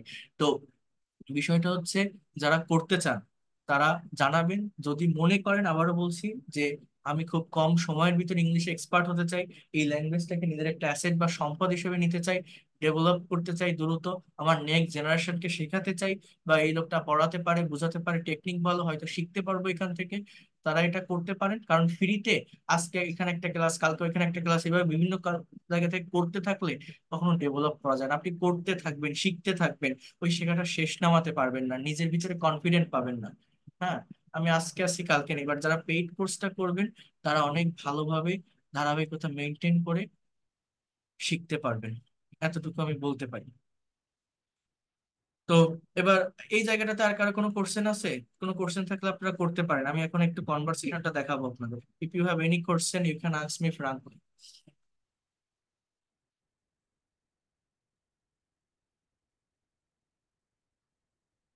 আচ্ছা, তাহলে আমি একটু দেখাই নাকি, পরের বিষয়গুলোতে আসি, খেয়াল করেন। শোনা যাচ্ছে আমাকে? শুনতে পাচ্ছেন সবাই? ল্যাঙ্গুয়েজ ক্লাবে কত ল্যাঙ্গুয়েজ করতে হয় এখন? ভর্তি হওয়ার পরে জয়েন করতে পারবেন, ক্লাস করার পর। ল্যাঙ্গুয়েজ ক্লাব সারা জীবন থাকবে আপনার জন্য, যতদিন আমি বেঁচে থাকবো ইনশাআল্লাহ, ততদিন আপনার থাকবে। তো আহ, একটু বোঝার ট্রাই করেন, কোথায় ছিলাম যেন? কনভারসেশনের কথা বলছিলাম। এই কনভারসেশন গুলো আর আমি কিভাবে পড়াই, এটা তো আপনারা দেখছেন যারা রেগুলার ওয়েতে প্রতিদিন ক্লাস করে আসছেন। আহ, এইভাবেই প্রত্যেকটা ক্লাস এর থেকেও আরো ইফেক্টিভ ওয়েতে, আরো ভালো এনভায়রনমেন্টে আপনারা করতে পারবেন যখন পেইড কোর্সে আসবেন। এখানে কেউ আছেন এরকম যারা একদম সবগুলো ক্লাসই আমার কোর্সের 1 থেকে 4 নাম্বার ক্লাস, বা এই আজকে 5 নাম্বার ক্লাস পর্যন্ত করতেছেন? এরকম কেউ আছেন যারা একদম প্রত্যেকটা ক্লাসই করছেন প্রথম দিন থেকে? হ্যাঁ, আছেন? যারা আছেন তারা তারা বুঝতে পারবেন যে এই ক্লাসগুলোতে এই প্রথম দিন থেকে কতগুলো বিষয় নিয়ে আলোচনা করছি, কতগুলো জায়গায় আমি আপনাদেরকে ফোকাস করছি বা ধারণা দিয়েছি, তাই না? তো সেইভাবেই এটা আপনারা করতে পারবেন যারা করতে চান। তো দেখেন, আহ আমরা একটু এখানে কনভার্সেশন প্র্যাকটিসটা দেখাই। আহ, আরেকটা কথা আমি বলে রাখি, অনেকে আবার এই ভয়টা পায় যে অনলাইনে ক্লাস করছি, আমার টাকা পয়সা মেরে দেয় কিনা, একটা দুইটা ক্লাস নিয়ে বন্ধ করে দেয় কিনা, আর ক্লাস নেয় কিনা, কারণ এরকম অনেকে হয়, এগুলোর মুখোমুখি হয়, এগুলো ফেস করে অনেকে। কিন্তু দেখেন আমার এখানে এগুলো হয় না, কারণটা কি? এইটা কোথায় হয় জানেন? যারা না বুঝে বিভিন্ন জায়গা থেকে ক্লাস করে, যারা বিভিন্ন প্রতিষ্ঠানের নামে কোর্স করে, অর্থাৎ আপনি নিজেও জানেন না আপনার টিচারকে, একটা প্রতিষ্ঠান বিজ্ঞাপন দিচ্ছে, একজন মানুষ সেটা তৈরি করেছে, আরেকজনকে দিয়ে পড়াচ্ছে, আরেকজন টিচারকে ভাড়া করছে। হুম, আজকে একজন ক্লাস নিচ্ছে, আরেকদিন আরেকজন ক্লাস নিচ্ছে, আমি কোনো প্রতিষ্ঠানের নাম বলছি না, বাট যারা এরকম না বুঝে ক্লাস করে বা ভর্তি হয়, তাদের এই ধরনের প্রবলেম গুলো হয়। অর্থাৎ ভিতরে একটা পার্টি থাকে, ব্রোকার থাকে, বাট আমার এইখানে কিন্তু কেউ না। দেখেন, আমার সাহায্য করারও কেউ না, আমার কোনো পার্টনারও নেই, আমি একাই সবকিছু করি, এবং আমার নাম ধাম পরিচয় সবকিছু দিয়েই আমি ক্লাস নিচ্ছি। এখানে আমি যদি আপনার টাকা মেরে দেই, আপনার ক্লাস না নেই, আপনি একটা ব্যাড কমেন্ট করলে আপনার ইমেজ আমারই নষ্ট হবে, কারণ আপনি তো আমাকে চিনতেছেন, আমার সমস্ত পরিচয় আমি আপনাকে দিচ্ছি। আপনার এই 1-2 হাজার টাকা আমার কিছুই হয় না, আমি তো একটা পার্মানেন্ট জবের ভিতরে আছি। এটা তো জাস্ট আমি আমার লেজার টাইম বা ফ্রি টাইমকে কাজে লাগিয়ে পড়াচ্ছি। তো বা যারা এই প্রতিষ্ঠানের নামে, আই মিন, সে নিজেও জানে না কে তার টিচার, এক একদিন এক একজন ক্লাস করাচ্ছে, আরেকজন টিচারকে নিয়ে ক্লাস করাচ্ছে, এরকম বিভিন্ন জায়গায় আপনারা অনেকেই ভর্তি হয়ে থাকেন, কোর্স করে থাকেন বিজ্ঞাপন দেখে। কিন্তু এখানে আমি কোনো বিজ্ঞাপন দেখাচ্ছি না, এই যে আমি আপনাদের এই যে পেইড কোর্সের কথা বলছি, এই যে বিজ্ঞাপনটা আমি এখন আপনাদের দিলাম, এটা আমি কখন দিলাম? পুরো ক্লাসটা নেওয়ার পর। আমি কিন্তু একটা ক্লাস পুরোপুরি নিছি, আমার যদি শুধু আপনাকে ভর্তি করানোর ইচ্ছা থাকতো তাহলে তো আমি প্রথমেই বিজ্ঞাপন দিতাম, প্রথমে আমার 200 জন 300 জন ছিল, এখন আমার 103 জন আছে, মাত্র এই কয়জনকে আমি কেন দিচ্ছি? কারণ এইখানে আপনারা যারা আছেন তাদের তো প্রকৃত শেখার ইচ্ছা আছে, না হলে তো এই রাত 12টা পর্যন্ত আমার সাথে আপনারা নেই। কিছু তো আপনারা শিখতে পারছেন, না শিখতে পারলে তো এতক্ষণ থাকতেন না। তো সেই যখন আপনি শিখছেন, শেখার ইচ্ছা যখন আছে, টাইম যখন আপনি দিচ্ছেন, আগ্রহ যখন আছে, টাইমটা সঠিকভাবে কাজে লাগান, কারেক্ট স্ট্র্যাটেজিতে আপনি এগোন, দেখবেন ল্যাঙ্গুয়েজটাকে নিজের একটা সম্পদ হিসেবে আপনি নিতে পারবেন। এটা হচ্ছে মেইন কথা। এটা খাওয়ার জিনিস না, আপনি টাকা খরচ করলেন হজম হয়ে গেল, পরা পোশাক না ছিঁড়ে গেল। একটা বিদ্যা, একটা নলেজ, যেটা আমি বারবার বলি, একবার শিখে নিতে পারলে সারা জীবন এটা আপনার সাথে থাকবে। তো যাই হোক, যারা করার তারা করবেন, আর যারা থাকবেন না তারাও আমার কথা মনে করবেন, এতটুকু আমি বলতে পারি। আপনি অন্য যে কোনো টিচারের কাছে ক্লাস করতে পারেন, পেইড কোর্স করতে পারেন, বাট আমার এই ফ্রি ক্লাসগুলো অ্যাটলিস্ট করে যান, আপনার মনে থাকবে আমার কথা, যে এরকম একটা লোক ছিল, এইভাবে ল্যাঙ্গুয়েজটা শিখাইছিল বা এইভাবে শিখতে হয়। তো দেখেন, আমি একটু এই কনভারসেশনটা আপনাদেরকে দেখাই। কনভারসেশনটা দেখলে আপনারা বুঝতে পারবেন যে এটা কতটা ইফেক্টিভ আমাদের। আমরা, যেটা আমি বারবার বলছিলাম, আমরা ইংলিশে প্যাসেজ রিড আউট করতে পারি, রিডিং পড়তে পারি বিভিন্ন প্যাসেজ। আমি গতকাল, আপনারা যারা লাস্ট পর্যন্ত ছিলেন, আমি কিছু বাংলা সেন্টেন্সকে ইংলিশে ট্রান্সলেট করে দেখাইছিলাম। আজকে আমরা ইংলিশ টু ইংলিশই দেখবো, কারণ আমরা সেন্টেন্স পড়ি, বাট সেন্টেন্স কোন টেন্সে লেখা আছে এটা বুঝি না, সেন্টেন্সের অ্যাকচুয়াল মিনিং কি এটা ধরতে পারি না। তো এটা এটা স্টাডি করলে টেন্স গুলো চর্চায় থাকে, বা একটা সেন্টেন্স বা একটা কনভারসেশনে ঠিক কোন ধরনের ফাংশন গুলো ইউজ করতে হয় এটা সহজে বুঝতে পারবেন।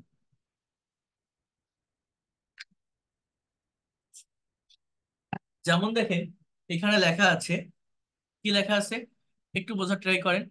Mobile phone is on of the wanders of modern science. কি বলছে? Just try to understand here.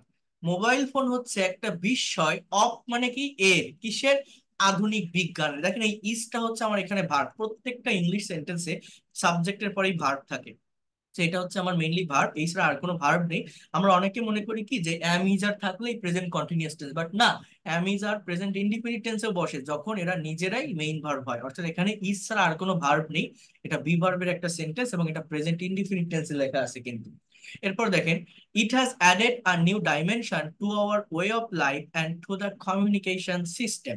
দেখেন, এটা যুক্ত করেছে, has plus V three, has added, এটা যুক্ত করেছে। এটা কোন টেন্স? প্রেজেন্ট পারফেক্ট টেন্স, হ্যাভ বা has plus V three. Present perfect টেন্সের ডেফিনেশন কি? কোনো কাজ কেউ করেছে, গিয়েছে, হয়েছে, নিয়েছে। হ্যাঁ। সো আর নিউ ডাইমেনশন, একটা নতুন মাত্রা, ডাইমেনশন মানে মাত্রা বা level, to our way of life, আমাদের জীবনে, and to the communication system, আমাদের যোগাযোগ ব্যবস্থায়। But it can be misused by someone, এটার অপব্যবহার হতে পারে কারো কারো। Can be plus V three, এটা হচ্ছে মডালের প্যাসিভের স্ট্রাকচার। Now write a dialog between you and your friend Rahel or Rahela on the merits and demerits of mobile phone. দেখেন, এবার আমরা একটু কনভারসেশনটার ভিতর আসি। বলছে, hi Rahel, how are you? I'm fine, what about you? এখান থেকে আমরা একটু শুরু করি, খেয়াল করেন। বলছে I'm fine too, you know. দেখেন, এই একটা ক্লজ, সাবজেক্ট ইউ নোটা ভার্ব, জাস্ট প্রেজেন্ট ইনডিফিনিট টেন্সে লেখা আছে। কি আছে? ইউ নো, তুমি জানো। I have bought a new mobile phone yesterday.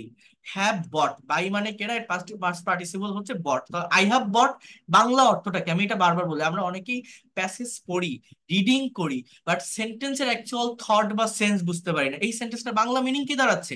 যে আমি কিনেছি, তুমি জানো আমি একটা নতুন মোবাইল কিনেছি গতকাল, এটা সেটা, হিয়ার ইজ ইট, এই যে সেটা। সো বলছে, nice, very nice, what do you think about mobile phone? Mobile phone সম্পর্কে তুমি কি ভাবছো? দেখেন, আমি এখানে বলছি কিন্তু তুমি কি ভাবছো। আপনি মানে বাংলায় ভাবছো বলছি, আপনি ইংলিশে এটা এরকম লিখতে পারতেন, হোয়াট আর ইউ থিঙ্কিং, অর্থাৎ প্রেজেন্ট কন্টিনিউয়াস টেন্সে। কিন্তু আমি এখানে লিখছি হোয়াট ডু ইউ থিঙ্ক, অর্থাৎ প্রেজেন্ট ইনডিফিনিট টেন্সে। কোশ্চেন করতে গেলে ডু এর ব্যবহার করতে হয়, এবং এটা প্রেজেন্ট ইনডিফিনিট টেন্সের একটা কোশ্চেন। বাট এটা কেন ইনডিফিনিট টেন্সে লিখলাম জানেন? কারণ এই থিঙ্ক হচ্ছে একটা স্ট্যাটিক ভার্ব। যারা আমার থার্ড ফ্রি লাইভ ক্লাস করছিলেন, তাদেরকে আমি বলছিলাম যে কিছু ভার্ব আছে যেগুলো ডাইনামিক না, যেগুলোর সঙ্গে আইএনজি বসানো যায় না, বাংলায় কন্টিনিউয়াস মনে হলেও ইংলিশে ইনডিফিনিট টেন্সে লিখতে হয়। এইগুলো ছিল think, believe, expect, love, like, want, wish, hope, desire. এই ধরনের কিছু ভার্ব ছিল, আন্ডারস্ট্যান্ড। এই ভার্ব গুলোর সঙ্গে সি, ফিল, এই আইএনজি বসানো যায় না। তো সেরকমই আর কি একটা ভার্ব হচ্ছে এই থিঙ্ক। এবার বলছে যে nowadays mobile phone is very essential device. বর্তমান সময় মোবাইল ফোন খুবই গুরুত্বপূর্ণ একটা ডিভাইস। এই ইজটা হচ্ছে এখানকার আমার মেইন ভার্ব, প্রেজেন্ট ইনডিফিনিট টেন্সে লেখা। ইট has added a new dimension to our way of life and to the communication system. তো এটা তো পড়লাম। এরপর দেখেন, we can communicate, can plus ভার্বের প্রেজেন্ট ফর্ম, অর্থাৎ আপনার এই জায়গাটা কি? এটা হচ্ছে আপনার মডাল ভার্বের একটা sentence.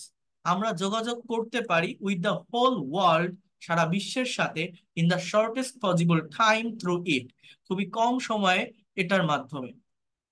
Using a mobile phone we can take photographs, video and enjoy music. Mobile phone ব্যবহারের মাধ্যমে বা ব্যবহার করে আমরা ছবি তুলতে পারি, ভিডিও দেখতে পারি এবং মিউজিক শুনতে পারি, তাই না? এনজয় করতে, উপভোগ করতে পারি। বলছে right you would anything else, আর কিছু। এনিথিং এলস মানে কি আর কিছু। এইবার দেখেন মোর ওভার, অধিকন্তু, এটা হচ্ছে linking word. Messaging and internet system have been included in it. এই যে স্ট্রাকচারটা একটু খেয়াল করেন, হ্যাভ বিন প্লাস ইনক্লুডেড, অর্থাৎ হ্যাভ বিন প্লাস V3 ভার্বের পাস্ট পার্টিসিপল ফর্ম। এটা কিসের স্ট্রাকচার জানেন? এটা হচ্ছে প্রেজেন্ট পারফেক্ট টেন্সের প্যাসিভের স্ট্রাকচার। কেন এটা হয়েছে? আমার সাবজেক্টটা কি? মেসেজিং অ্যান্ড ইন্টারনেট সিস্টেম, এটা একটা নিষ্ক্রিয় বা ইনঅ্যাক্টিভ সাবজেক্ট। বলছে যে মেসেজিং এবং ইন্টারনেট সিস্টেম সংযুক্ত করা হয়েছে এটাতে, কোনটাতে? ওই মোবাইল ফোনে। তাহলে দেখছেন প্যাসিভটা কতটা ইম্পর্টেন্ট।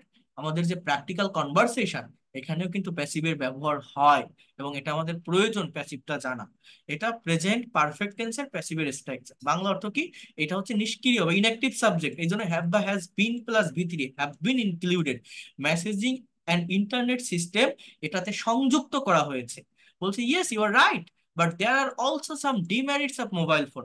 মোবাইল ফোনের কিছু অসুবিধাও আছে। What are you talking about? Are you talking, present continuous tense, am is are plus ভার্বের সাথে আইএনজি। বলছে তুমি কি বলছো এই বিষয়ে, তুমি কি বলছো এই বিষয়ে? বলছে nowadays some people commit crime using mobile phone. বর্তমান সময়ে কিছু মানুষ মোবাইল ফোনের মাধ্যমে ক্রাইম করে, সন্ত্রাসী কার্যক্রম চালায়। Commit crime, it has become, দেখেন বিকাম এর পাস্ট ফর্ম বিকেম, আবার পাস্ট পার্টিসিপল ফর্ম বিকাম। তাহলে হ্যাজ বিকাম মানে কি? হ্যাভ বা has plus V3, present perfect tense, হয়েছে, গিয়েছে, নিয়েছে। তো ইট হ্যাজ বিকাম, এটা হয়েছে। অ্যাকচুয়াল বাংলা মিনিংটা বুঝতে হবে। An easy way of teasing girl, একটা সহজ উপায় কি করার? মেয়েদেরকে উত্ত্যক্ত করার বা বিরক্ত করার। বলছে নট দিস আর অনলি, শুধু এগুলোই নয়, mass use of mobile phone is harmful for our health. Mobile ফোনের অতিরিক্ত ব্যবহার আমাদের হেলথ বা স্বাস্থ্যের জন্য ক্ষতিকর। এক্সপার্ট সেইজ দ্যাট, বিশেষজ্ঞরা বলে যে it is also harmful for hour hearing and brain, এটা আমাদের শোনার জন্য এবং ব্রেনের জন্য ক্ষতিকর। বলছে really I didn't no it before, সত্যি আমি এটা আগে জানতাম না। দেখেন এই যে সেন্টেন্সটা, I didn't no it before, কেউ বলেন তো, আমি যদি বলি যে আমি এটা জানতাম তাহলে ইংলিশটা কি হতো? আমি এটা আগে জানতাম তাহলে ইংলিশটা কি হতো? কে বলতে পারবেন? Knew it.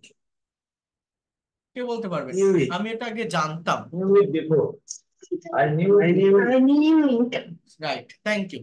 এটা কি হতো? আই নিউ ইট, অর্থাৎ নো মানে জানা, আমার পাস্ট ইনডিফিনিট টেন্সের স্ট্রাকচার কি? সাবজেক্টের পর ভার্বের পাস্ট ফর্ম বসে, আমার এটা এরকম হতো, I knew it before. Knew, know এর পাস্ট ফর্ম আমার বসাতে হতো। কিন্তু যখন আমি নেগেটিভ বা ইন্ট্রোগেটিভ করি, পাস্ট টেন্সের সেন্টেন্সকে আমি ডিড এর ব্যবহার করি, আর ডিড ব্যবহার করলে আমার মেইন ভার্বটা প্রেজেন্ট ফর্মে চলে আসে। এই জন্য I didn't know. But affirmative বা মেইন সেন্টেন্সে কিন্তু ভার্বের পাস্ট ফর্ম থাকে, আই নিউ। এবার দেখেন বলছে even some students can not concentrate in study, এমনকি কিছু ছাত্রছাত্রী পড়াশোনায় মনোযোগ দিতে পারে না, because they remain busy over mobile for the whole night, কারণ তারা মোবাইল ফোনে সারা রাত ধরে ব্যস্ত থাকে। This point is also correct because the mobile operators provide various facilities at night. কারণ মোবাইল অপারেটরস, মোবাইল পরিচালনাকারীরা বিভিন্ন ধরনের সুবিধা দিয়ে থাকে। সেগুলো প্রেজেন্ট ইনডিফিনিট টেন্সের সেন্টেন্স, এটা সাবজেক্টটা third person singular number, sorry, এটা প্লুরাল সাবজেক্ট, এই জন্য প্রোভাইড জাস্ট ভার্বের প্রেজেন্ট ফর্ম এখানে আছে। বলছে but it is not the fault of mobile phone, এটা মোবাইল ফোনের দোষ নয়, ইট ইজ আওয়ার ফল্ট, এটা আমার দোষ, আমাদের দোষ। Of course we should make the proper use of it, আমাদের এটা সঠিক ব্যবহার করা উচিত। শুড প্লাস মেক, অর্থাৎ মডালের sentence. Now I have to go to my private tutor. দেখেন হ্যাভ টু গো, এটা কি জানেন? এটা গত ক্লাসে আমি দেখিয়েছিলাম, সেমি মডাল অক্সিলারি ভার্বের ব্যবহার, হ্যাভ টু প্লাস ভার্বের প্রেজেন্ট ফর্ম। অর্থাৎ বাংলা অর্থ কি? আমাকে এখন যেতে হবে আমার প্রাইভেট টিউটরের কাছে। বলছে ওকে, সি ইউ লেটার। পাই। সো এই যে একটা কনভারসেশন আপনারা দেখলেন, এখানে এরকম 45টা কনভারসেশন আছে। এখানে এটা তো প্রথমটা ছিল, এর পরের গুলো আরো হার্ড, আরো মানে অনেক বড় বড় সেন্টেন্স আছে, ভালোভাবে টেন্স গুলো আইডেন্টিফাই করে প্র্যাকটিস করা যায়। এগুলো প্র্যাকটিস করলে কি হয়, রিডিংটা প্র্যাকটিস হয়, সেন্টেন্সের অ্যাকচুয়াল মিনিং বা থটটা বোঝা যায়। সাবজেক্টের পরেই ভার্ব থাকে, এই যে হাইলাইট গুলো আমি করছি, প্রত্যেকটা সেন্টেন্সে সাবজেক্টের পরে ভার্ব। এই ভার্ব গুলো যদি আপনি আইডেন্টিফাই করতে পারেন কোন টেন্সে লেখা আছে, তাহলে একটা সেন্টেন্সের অ্যাকচুয়াল মিনিং বের করতে পারবেন। তো এই যে শর্ট একটা কনভারসেশন আমি করালাম, এর ভিতরেও দেখেন কি কি আছে। আমার প্রেজেন্ট ইনডিফিনিট টেন্স আছে, প্রেজেন্ট পারফেক্ট টেন্স আছে, মডাল ভার্ব আছে, মডাল ভার্বের প্যাসিভের স্ট্রাকচার আছে, প্রেজেন্ট কন্টিনিউয়াস টেন্স আছে, সেমি মডাল ভার্বের ব্যবহার আছে, আবার প্যাসিভ ভয়েসেরও একটা সেন্টেন্স আমরা দেখলাম প্রেজেন্ট পারফেক্ট টেন্স দিয়ে। তাহলে আমি যে কথাটা বলি বা এই প্রথম দিন থেকে বলে আসছি, এটা রাইট কিনা আপনারা ভেবে দেখেন। যে ইংলিশে কথা বলতে গেলে, সেন্টেন্স তৈরি করতে গেলে, ল্যাঙ্গুয়েজটা শিখতে গেলে টেন্স, মডাল, সেমি মডাল এবং প্যাসিভ ভয়েস সম্পর্কে কনসেপ্ট থাকা লাগে। এই চারটা স্ট্রাকচার জানলেই হয়, এবং এই চারটা স্ট্রাকচার যা আমরা যখন সেন্টেন্স তৈরি করি এগুলো দিয়ে, তখন কিন্তু ভার্বের ফর্মের পরিবর্তন হয় বিভিন্ন স্ট্রাকচারে। তো এদের সঙ্গে সঙ্গে আমাদের ভার্বের ফর্মটা জানা উচিত বা জানা প্রয়োজন, কারণ ভার্ব সম্পর্কে ক্লিয়ার কনসেপ্ট না থাকলে, ভার্বের ফর্ম, ভার্বের ভোকাবুলারি ভালোভাবে জানা না থাকলে আমরা কখনোই ইংলিশে কথা বলতে পারবো না, সেন্টেন্স তৈরি করতে পারবো না। এটাই হচ্ছে এই ল্যাঙ্গুয়েজটা ভালোভাবে শেখার একটা way. So that's all for today. ভালো থাকেন সবাই। আগামীকালও সিক্স ফ্রি লাইভ ক্লাস করবেন। আগামীকালকে ক্লাসটা কিন্তু আমি একদমই স্পোকেনের উপর নিব। যারা করতে চান তারা জানাবেন, মানে জয়েন করবেন জাস্ট টাইমে। আর যারা পেইড কোর্স করতে চান তারা আজকে বা আগামীকালকে ভিতর ভর্তি হওয়ার ট্রাই করবেন, না হলে আর সিট থাকবে না ওইভাবে। আপনার টোটাল কোর্স ফি 2000 টাকা। আমি আবারও বলছি, 2000 টাকার একবারে যারা পারবেন দিবেন, যারা পারবেন না 1000 টাকা অ্যাডভান্স করে শুরু করতে পারবেন। আগামী 22 তারিখ সোমবার থেকে ক্লাসগুলো শুরু হবে, রাত 9টা থেকে 10টা ক্লাস টাইম থাকবে, শনি সোম বুধ শুক্র। আর সপ্তাহে 4 দিন ক্লাস, এবং একদম বেসিক গ্রামার থেকে শুরু করে spoken English, free hand writing, advance grammar, আপনার যারা আইএলটিএস এর প্রিপারেশন নিচ্ছেন, প্রত্যেকটা বিষয় অনেক ভালোভাবে অনেক দ্রুত আপনি ডেভেলপ করতে পারবেন, ধারাবাহিকভাবে এগোতে পারবেন আমার অধীনে থেকে। যারা করতে চান তারা জানাবেন। সো ভালো থাকেন। আর কারো